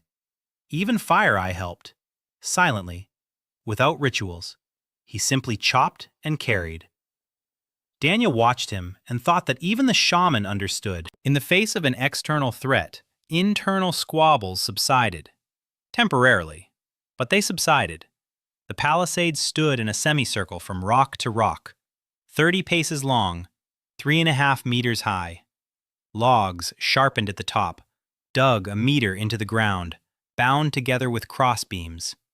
On the outside, a moat knee-deep. Not deep, but enough to trip over while running. Inside, along the wall, Daniel built a platform out of logs and poles, at human height, a platform for archers. From it, a shooter could see everything beyond the wall and could shoot over the palisade. Tanvi stepped onto the platform. She looked. She nodded. Good. Daniel built the platform and stocked up on supplies at the same time. He doubled the amount of smoked meat, tripled the salted meat. He filled every pot with dried meat, fish, and roots. He filled every container he could find with water. If a siege began, water would be more important than meat. He didn't know when the Blackhorn would arrive, but he knew he would be ready. Blackhorn was in no hurry. A month passed after the tracks were discovered, then another. The scouts appeared again, closer each time, bolder each time. Once, Flint found a spear stuck in the ground 200 paces from the palisade. A black aurochs horn hung from the spear. A message. I know where you are. I'll come when I want to. Daniel used the time. Every day Blackhorn gave him was a gift. He made 4 more composite bows. Not as good as the first one. There weren't enough hands, and a suitable horn wasn't found every day. But workers. Shooting at 150 paces. Tanvi trained the archers. She selected 8 people, men and women. She drove them from dawn till dusk, long-range shooting, shooting at moving targets, shooting from a platform. They complained of broken fingers and sore shoulders. Tanvi didn't react. Shoot or die. There was no third option. Daniel worked on the shields, the simplest kind. A wooden frame woven with willow twigs, 2 layers of rawhide over the twigs. As it dried, the hide tightened and became as stiff as a board. Such a shield wouldn't withstand a point-blank spear thrust, but it deflected an arrow and glancing blows. Better than nothing. He made 30 of them. Flint selected 30 men and began teaching them formation. A wall of shields, shoulder to shoulder, shield to shield, spears on top. It was his idea, not Daniel's. Flint had never heard of a phalanx, but he was a hunter. He knew that a herd of bison marching as a wall of horns was invincible. He applied the same logic to people. Daniel watched the training and thought that Kremen would have been a great general if he'd been born in a different time. Or a great coach. Or a great manager. A man who sees a system in chaos and makes others follow it. Between training, Daniel didn't forget about civilian matters. The second barley harvest turned out to be twice as large as the first. He selected the best grains for sowing. He discarded the small ones. He dried them and poured them into a ceramic pot sealed with clay. The first seed bank. Era fired a new batch of pottery, 50 pots a month. She wasn't working alone anymore. 3 women were helping her. They molded the pots based on her designs. They copied her molds. Era inspected every pot. She tapped them. She examined them. She rejected a third of them. Strict. Silent, precise. At a factory, they would have called her the quality control manager. Here, they simply called her the master potter. One evening, Daniel sat by the kiln and watched as Era smoothed the wall of a pot. Her fingers moved with confidence, wet with clay, long, strong. She felt the thickness of the wall with her fingertips with a precision Daniel couldn't even come close to. She looked up and met his gaze. She didn't smile. She didn't look away. She just looked, steadily and calmly, like a master who knows her worth. Daniel looked away first. His ears were burning. He couldn't allow himself to think about it. Not now. Not with war at the doorstep. Not with the Kremlin still considering her their own. The next morning, a lone man approached the settlement. Unarmed, with his hands raised. He was enormous, a head taller than any man in the tribe, as broad as 2 Daniels, his bare torso covered in scars. Around his neck was a necklace of wolf fangs. On his head, a black aurochs horn tied with leather straps. Black horn, in person. Tanvi raised her bow. An arrow lay on the string. Daniel placed a hand on her shoulder. Wait. Blackhorn stopped 20 paces from the gate. He looked at the palisade, from bottom to top, slowly. His face betrayed no emotion. Then he looked at Daniel, who was standing on the platform. And he spoke. His voice was low and steady. Each word fell into the silence like a stone into water. He spoke in a language Daniel could barely understand. A southern dialect, different intonations, a different rhythm. But the meaning got through. Blackhorn had not come to fight. Today, he had come to watch. He wanted to see the one who made white stone and red stone and houses out of mud. He wanted to see it with his own eyes, because he didn't believe the rumors. Daniel stepped down from the platform. He walked through the gate, alone. 100 people behind him watched in horror. Flint tugged at him, but the chief held him back by the arm. Daniel approached Blackhorn to within 3 paces. Up close, the chief of the Southern Confederacy was even larger. His arms were as thick as Daniel's thighs. His veins covered his skin like a map of rivers. His eyes were dark and intelligent. Not the eyes of a savage, the eyes of a strategist. Daniel saw this, and a chill ran through him. Blackhorn spoke again, quieter, just for Daniel. He said he had heard of a white powder that keeps meat from rotting, of a red stone that flows like water and hardens like a tooth, of a house that stands without trees, of a maid of tree trunks that no tribe has. He said he had come because he wanted to understand. Where are you from? Daniel was silent. Then he told the truth. From far away. Blackhorn smirked. Everyone says, from far away. I'm asking, where? Daniel said. From where all this is normal. Where houses are made of stone, not mud. Where meat never rots. Where people don't die of the cold in winter. Blackhorn was silent. Then he asked, why are you here and not there? Daniel said. Because I can't go back. Blackhorn nodded, as if the answer satisfied him. Then he said something Daniel would remember for the rest of his life. You're building a world that doesn't exist yet.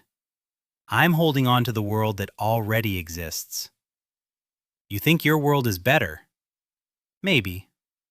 But my world is real, and yours isn't yet. And until it becomes real, it's weak. And I am not weak. He turned and walked away, without looking back. His massive back receded across the step, and Daniel stood watching him go, feeling that this man was right. Right in his own way, with the terrifying, primal righteousness of the strong. Daniel's world was better, but it wasn't real yet. And Blackhorn's world had stood for thousands of years and needed no proof. Daniel returned behind the palisade. Tanvi lowered her bow. Her hands were shaking. She said quietly, "We should have shot him." Daniel shook his head. "Not today. Today he showed us he isn't afraid. If we kill him, others will come, more vicious and more foolish. Better that he comes. A clever enemy is predictable." Tanvi looked at him as if he were mad. Then she nodded. She didn't agree, but she accepted it. In the days that followed, Daniel worked like a man possessed. He slept 4 hours a night. He ate on the go. He drove the people on. They reinforced the palisade with a second row of logs. They deepened the moat and sharpened the bottom with stakes. They set up a double barrier at the gate. Inside the settlement, Daniel assigned roles.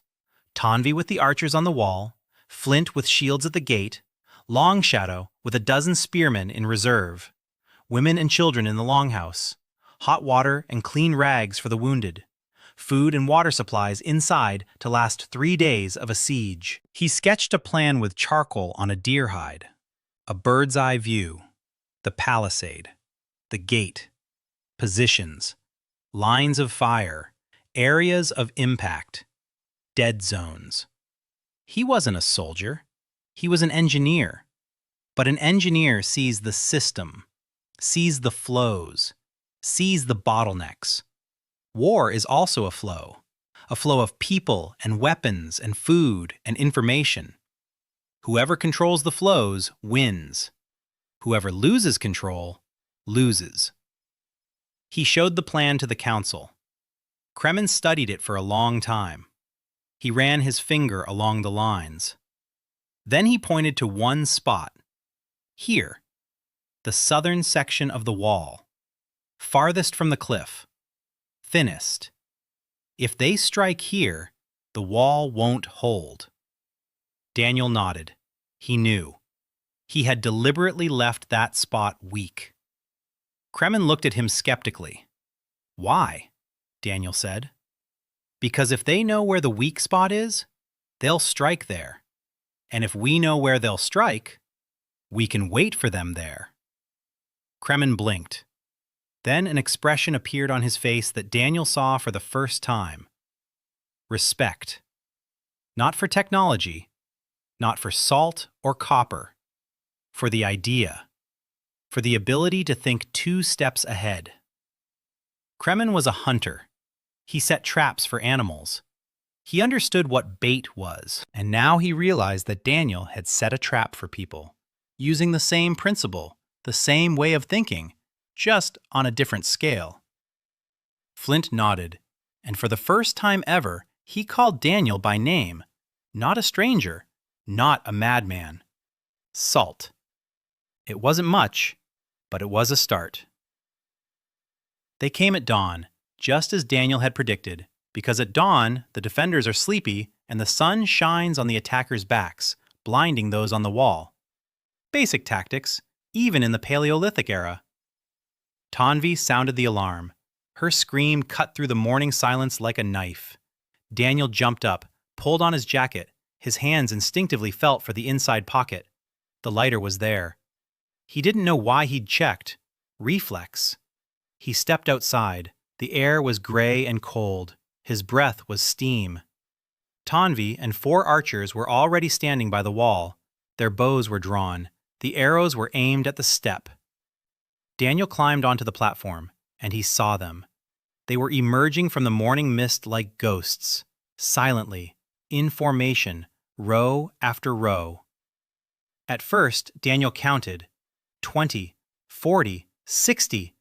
Then he stopped. There were more than 200 of them, maybe 250. They carried spears and clubs and stone axes. Some were clad in bear skins. Some were naked to the waist, despite the cold.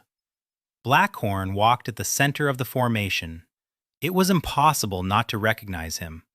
His head towered above everyone else, a black horn on his head. Beside him, 2 men carried long tree trunks, ramming beams, for the gates. Daniel swallowed. His throat was dry. His hands weren't shaking. They should have been shaking, but they weren't. Adrenaline, or fear so intense that his body had stopped feeling it. He turned to Flint, who was already standing at the gate with 30 shield bearers, ready. Flint nodded. His face was stony. The copper tip of his spear glinted in the first rays of the sun. Daniel turned to Long Shadow, the reserve. Long Shadow nodded. 10 men with spears stood behind him. Daniel turned to Tanvi. Don't shoot until I say so. Tanvi gritted her teeth, but nodded. Blackhorn's army had stopped 150 paces away, out of range of ordinary bows, but not out of range of Tanvi.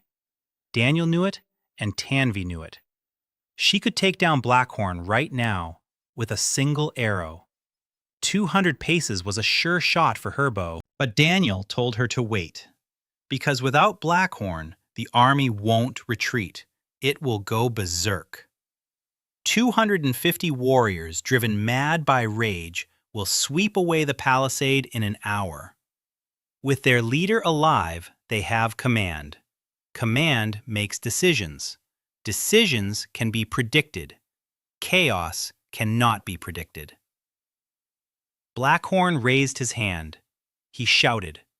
His voice rolled across the steppe like thunder.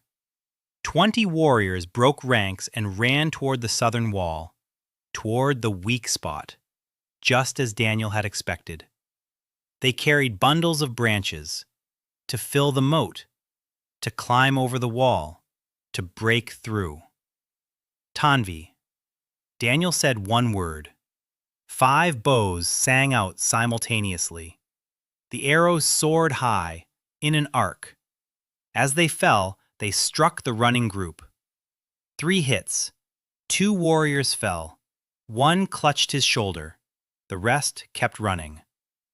Another volley. 2 more hits. 16 were still running. They reached to the moat. They began throwing branches across it.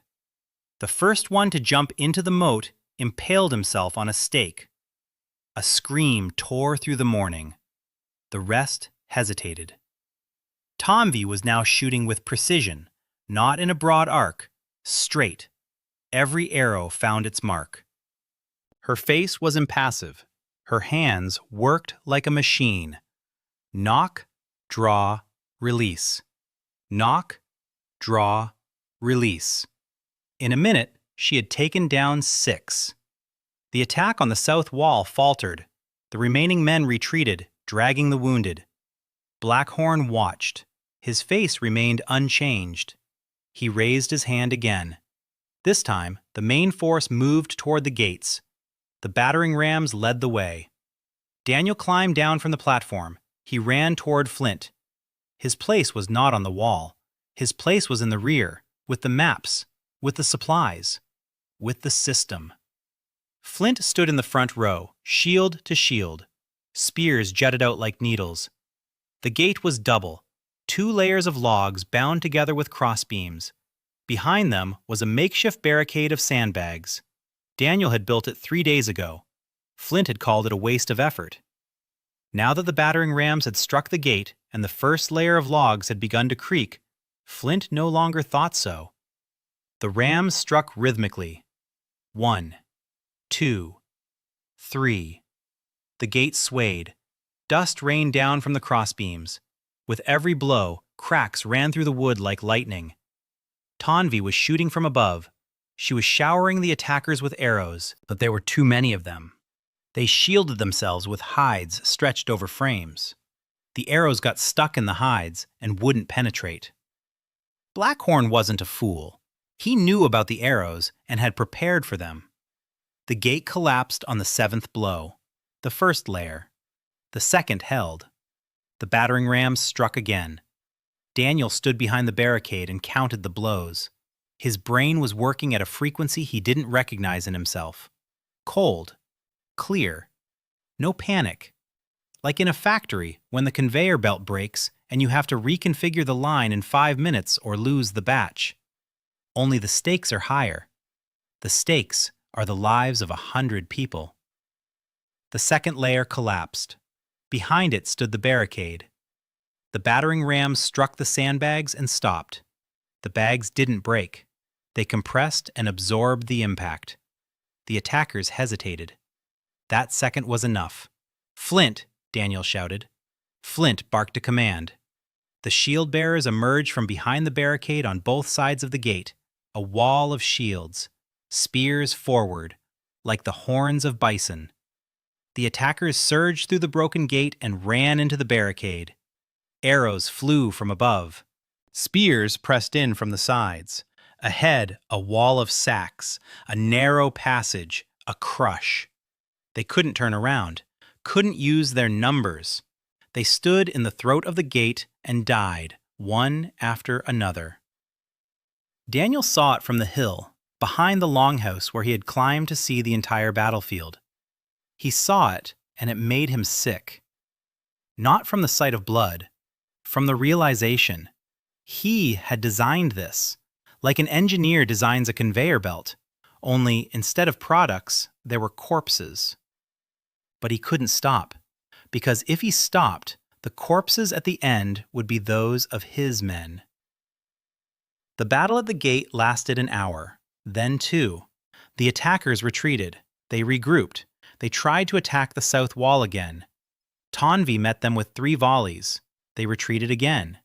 By noon, the attacks had ceased. 20 bodies lay in front of the gates, another 10 by the south wall. Daniel had 4 wounded and 1 dead. A young man from the Fast River clan, a spear through the throat, driven through a gap between the shields. He was 17. Daniel didn't know his name. He hadn't had time to find out. He stood over the body, his hands shaking. They were shaking now. Once the danger had receded, the body remembered what it was supposed to fear. Yuna would have found that ironic. But Yuna wasn't here yet. The night passed without sleep. Daniel assigned the guards, 2 hours on duty, 2 hours rest. Tonvi didn't leave the platform. She stood with an arrow on the string, all night long. Daniel brought her smoked meat and water. She ate without lowering her bow. In the morning, the attack came again, and the next day, and the next. 3 days of siege. 3 days of blows against the wall, arrows, screams, and blood. Blackhorn changed tactics. He tried a night attack. Tonvi set bundles of dry grass on fire and threw them over the wall. The fire lit up the step, and the attackers were as plain as day. 6 arrows, 6 bodies. They retreated. He tried to set the wall on fire. The wet hides with which Daniel had covered the palisade on the outside did not catch fire. I tried to get people over the wall using hastily made ladders. Flint met them with spears on the platform. By the 4th morning, Blackhorn's army hadn't attacked. Daniel climbed onto the platform and looked. They were standing in the distance, not in formation, in groups, sitting, lying down. Some were sleeping right on the ground, hungry, exhausted, without supplies, because Blackhorn had come for plunder, not a siege. His warriors were living off what they carried on their backs, 3 days' worth of supplies. The 4th day meant starvation. And behind the palisade, 100 men were eating smoked meat and salted fish and barley bread and drank hot water. Well fed, well rested, behind the wall. Daniel wasn't winning with weapons. He was winning with logistics, with food prepared in advance, warm houses, water, all the things Blackhorn didn't value because in his world, food was hunted, not stored. War was sustained by strength, not supplies. By noon on the 4th day, Blackhorn stepped forward, alone, unarmed, with his hands raised, just like the first time. Daniel walked out to meet him, just like the first time. They stood facing each other, 2 men, 2 worlds. Blackhorn spoke. His voice was hoarse from 4 days without proper sleep. "My people are hungry." Daniel nodded. "I know," Blackhorn said. "You could have killed me on the first day, with an arrow, from that wall. I saw how far your bow shoots." Daniel nodded. "I could have." Blackhorn asked. "Why didn't you?" Daniel said. "Because a dead enemy is just a dead man. A living enemy who understands is an opportunity." Blackhorn was silent. The wind ruffled the black horn on his head. Then he said, "What do you want?" Daniel said. "Leave. Take your living. Take your dead. Go south. Come back in 10 years. I'll show you what we've built." Blackhorn looked at him for a long time. Then he smiled. "In 10 years you'll be old," Daniel said. "In 10 years my children will be young." Blackhorn nodded, turned around, left. By evening, the steppe in front of the stockade was empty. Only trampled grass and brown patches on the ground reminded one that there had been a war here. Daniel sat by the extinguished fire and looked at his hands. The hands of an engineer, soft, with slender fingers. With these hands, he had built a trap in which 30 people had died. With these hands, he had saved 100. The math was simple, engineering math. 30 minus 100 equals 70 lives saved, plus a positive balance. At the factory, such a balance was called good. Here, it was called war. And this math made him want to howl. After the battle, Daniel didn't sleep for 3 days, not because he feared another attack. Tonby had posted long-range sentries, and the Blackhorn army was retreating south. He didn't sleep because every time he closed his eyes, he saw the face of a dead boy. 17 years old, a spear in his throat. He never learned his name. On the 4th night, Ira came to his section, silently. She brought a clay bowl of hot broth, set it down nearby, sat against the wall. She didn't leave. Daniel lay on the animal skins and stared at the ceiling. Then he said, "I'm no hero." Ira replied, "I know." Daniel said, "That boy. I built the wall and the plan and the system, and he died anyway, because I didn't account for a single gap between the shields." "Just one," Ira said. 24 living children are sleeping in this house right now. Not a single one is crying from hunger. Not a single one is shivering from the cold. Count them if you can't count yourself." Daniel fell silent. He drank the herbal tea. Bitter. Herbal. Zolan's recipe. Ira sat beside him and said nothing. She didn't comfort him, didn't stroke his head, didn't say everything would be all right. She was simply there, like the wall she herself had helped build. Silent, warm, reliable. He fell asleep toward morning. When he woke up, Ira was gone. The bowl stood clean against the wall. In the days that followed, Daniel threw himself into his work. Work was the only medicine he knew. The wall was repaired, new gates were installed, reinforced with a 3rd layer of logs. They deepened the moat another hand's breadth. Daniel added a tower to the palisade, a small one, made of logs and clay, by the gate. From there, the view was better and it was easier to shoot. Tonvi approved. Flint helped build it in silence. After the battle, something between them had changed for good. Not friendship. Flint didn't know how to be friends. He knew how to respect. And he respected Daniel, not for the salt or the copper, but for the plan. For the fact that Daniel had seen the battle before it began. For the fact that he knew where the enemy would strike. For the trap by the southern wall that no one fell into because Blackhorn was smart enough not to get caught. But the very fact that the trap existed, the very fact that someone was thinking 3 steps ahead, that's what Flint understood. It was a hunter's mindset, elevated to a level Flint had never seen before. The settlement celebrated the victory for 3 days. Meat, flatbread, dancing around the fire, songs Daniel didn't know but hummed along to. Ari danced with the other children and laughed so loudly that Daniel could hear her across the entire courtyard. She was 7. She could count to 1,000. She knew the names of 20 plants. She was the first student of the first school in the first settlement. And she was alive. Because a year ago, a strange man had torn open a packet of white powder and sprinkled it on her wound. After the celebration, the routine began. Daniel loved routine. Routine was his element. Every day according to schedule, rising at dawn, patrol of the settlement, checking supplies, work at the salt works, lunch, working with Ira in the workshop, teaching Ari and 4 other children whom Daniel had begun to teach counting and the basics. Evening, counsel, sleep, repeat.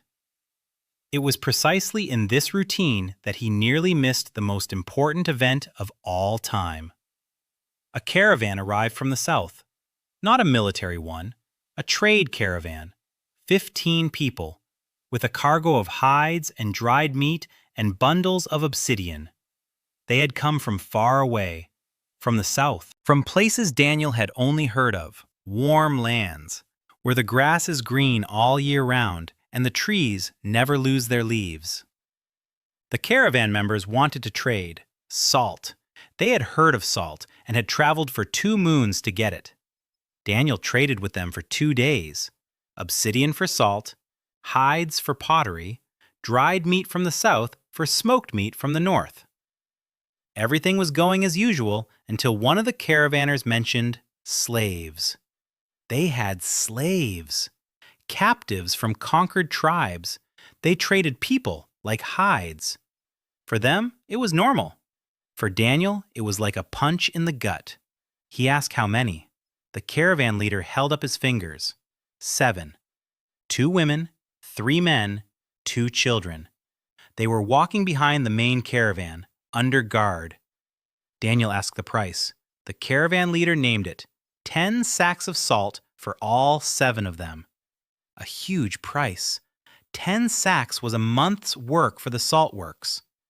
Daniel haggled, not because he wanted to lower the price, because if he paid right away, the caravan leader would realize that salt was cheaper to Daniel than people, and next time he'd bring more slaves and ask for more.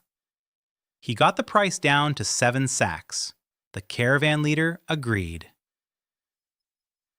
The slaves were brought in that evening. 5 of them were locals, from southern tribes, skinny, beaten down, with rope marks on their wrists. Daniel untied the ropes. He gave them food. He gave them water. He gave them a place in the house. They looked at him in horror because they didn't understand why a stranger was freeing them. In their world, it made no sense. A free slave was lost property. The 6th was a woman, not a local. Daniel realized this immediately. From her face, from the shape of her cheekbones and eyes. She was short, skinny to the bone. Her hair was tangled and dirty. Her skin was sunburned and covered in scars. Her wrists were rubbed raw. She stood up straight, without slouching, without lowering her eyes. Even after everything they'd done to her, she stood straight. Daniel walked up to her, looked her in the face, and said one word, in Korean. "Hello." The woman flinched, her whole body, as if struck. Her eyes widened, her lips trembled. She looked at him for a second, 2, 3.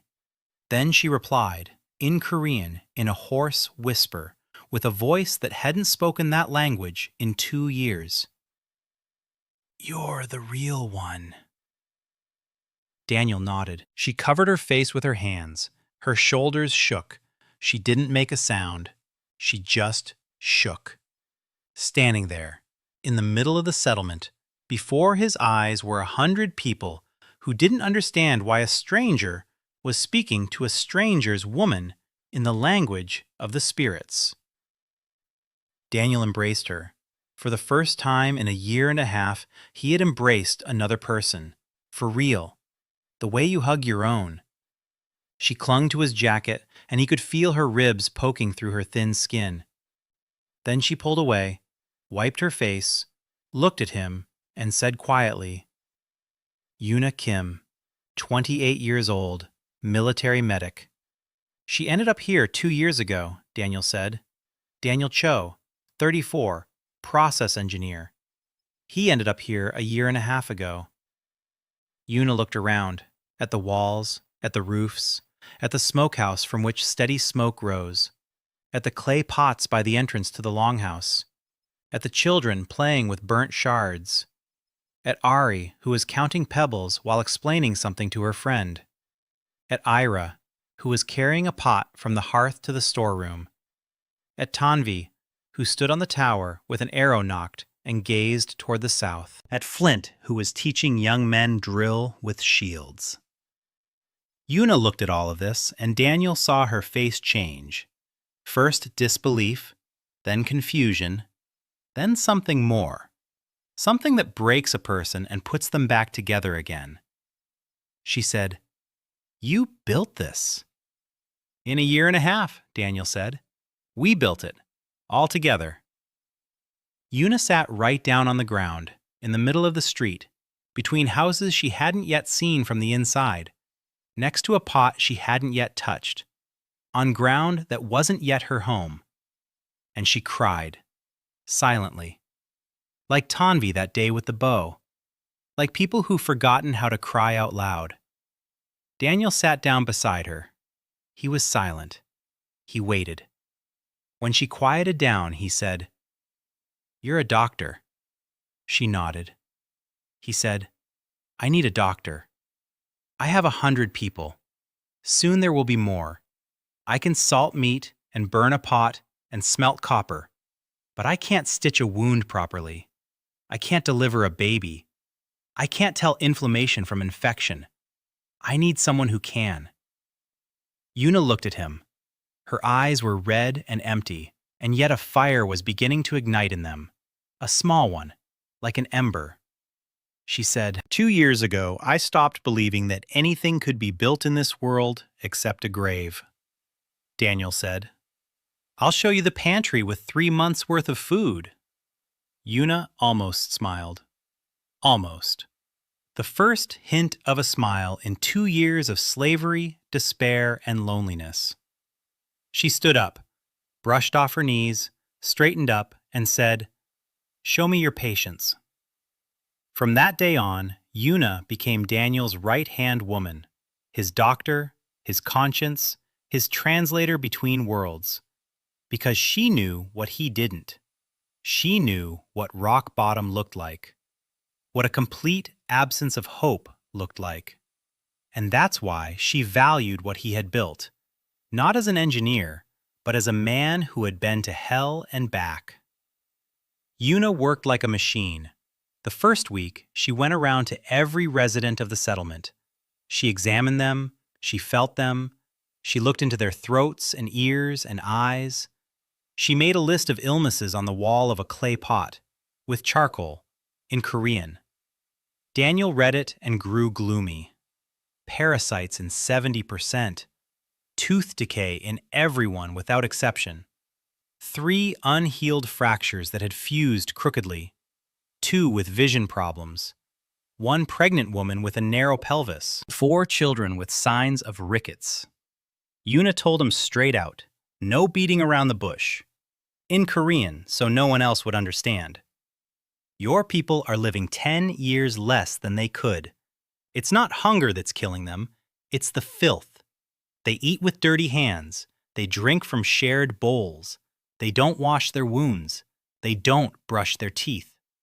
Half the diseases people die from here could be prevented by washing their hands.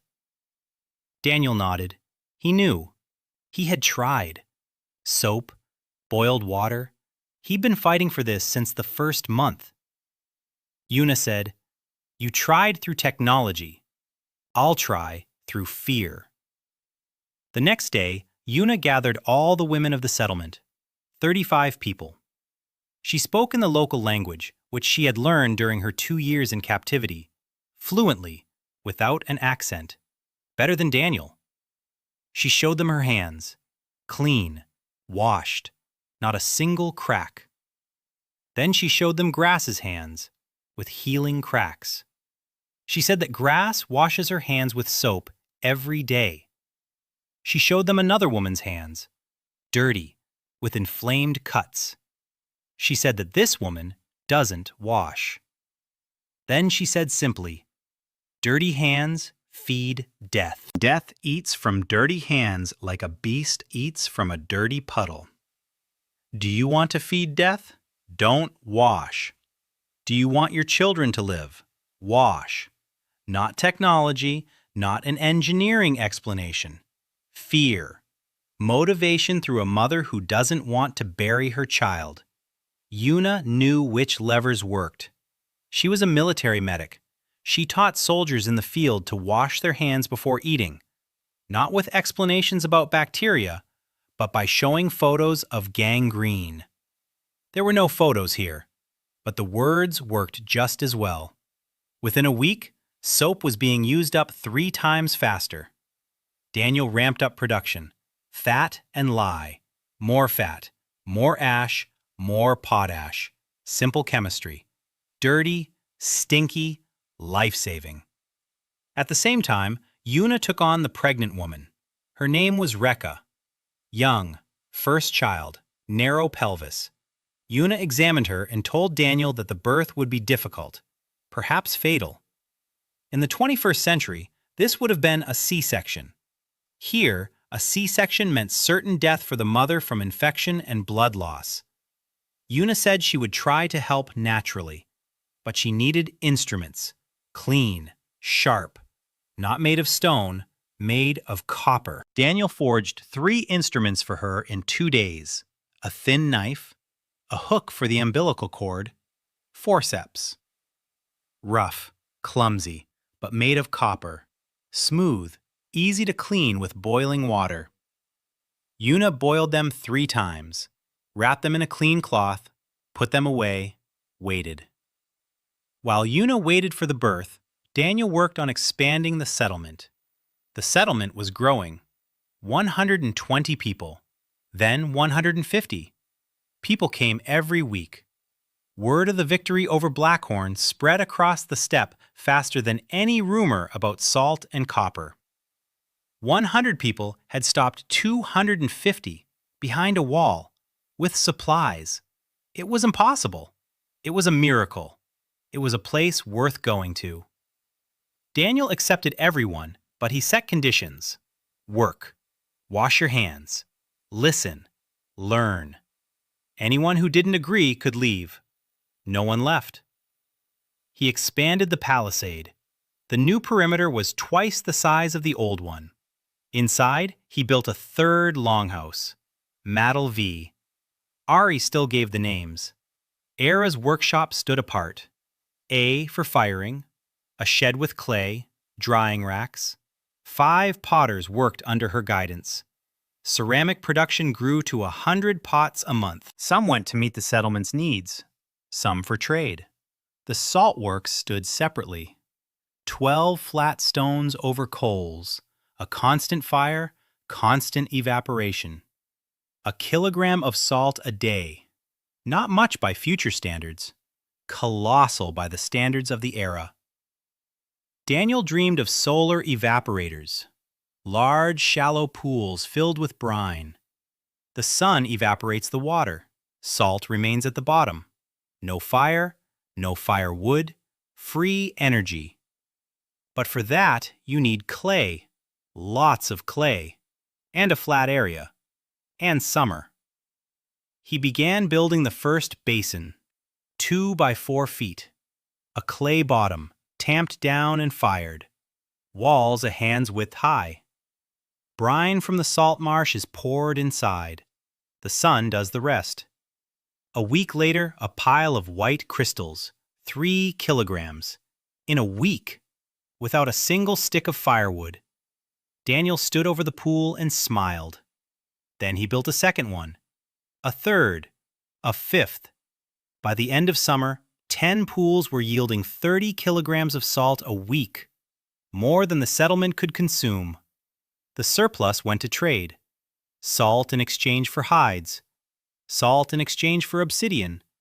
Salt in exchange for people. Not slaves, workers. Voluntary settlers who came and stayed because here they were fed and not beaten, and children did not die. Mai arrived in the middle of summer, the daughter of the chieftain of the clan that joined the alliance as the 3rd. Her father brought 20 men and proposed an alliance, a traditional one, sealed by marriage, his daughter for Daniel. Daniel stood before the chieftain, and his face was such that Yuna later told him in Korean that he looked like a man who had swallowed a hedgehog. He could not refuse.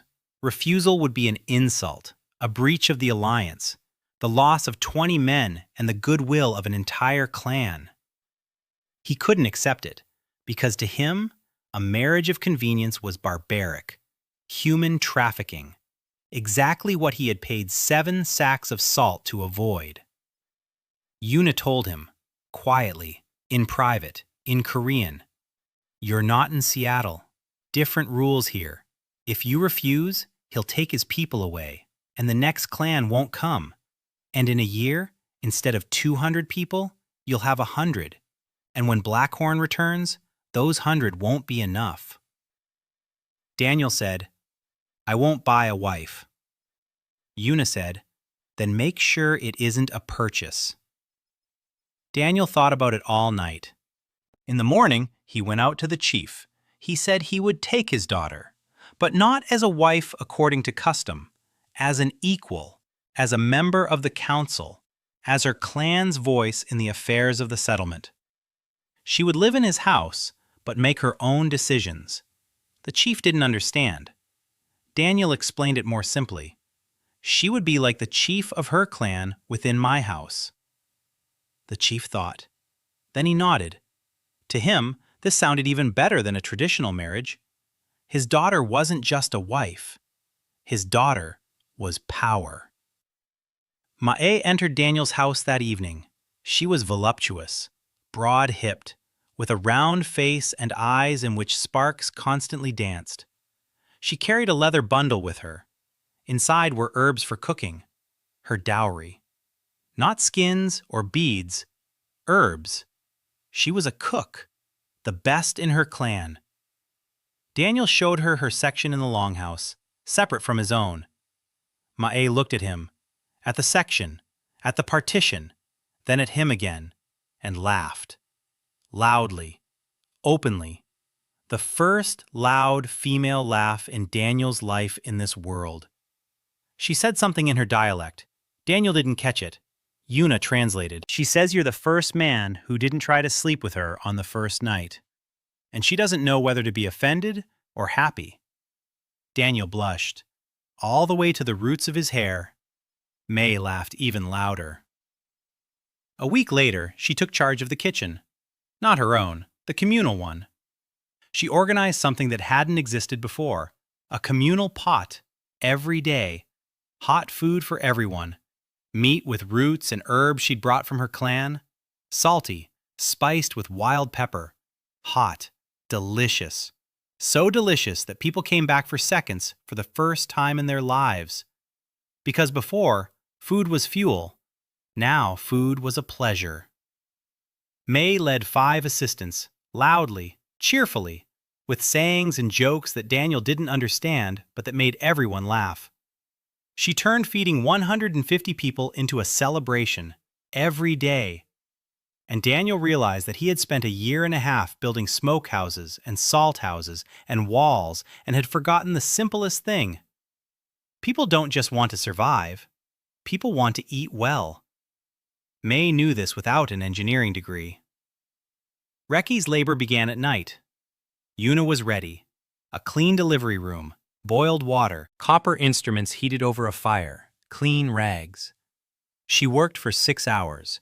Daniel waited outside, listening to the screams, clenching his fists, unable to help. This wasn't his territory. This was Una's territory. By morning, the screaming had stopped. Silence. A long, terrifying silence. Then another cry, high-pitched, piercing, a baby's cry. Daniel closed his eyes. Una came out. Her hands were covered in blood up to her elbows. Her face was gray with exhaustion, but she was smiling. A boy! The mother is alive! Daniel exhaled. The mother is alive. In a world where 1 in 3 births ended in the death of the mother or the child, or both, the mother is alive. The child is alive. Una washed her hands with soap, for a long time, thoroughly. Then she sat down next to Daniel and said in Korean, "This is the first baby I've delivered in this world, the first one I haven't buried." Her voice didn't tremble.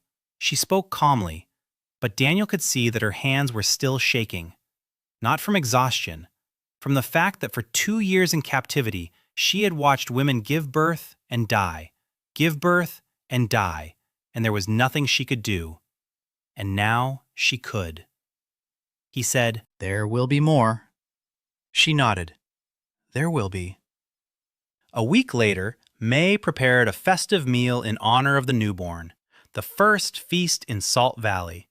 Long planks on stones instead of tables, thinly sliced smoked meat, boiled roots with herbs, barley flatbreads, salted fish, hot broth made from Zolian herbs.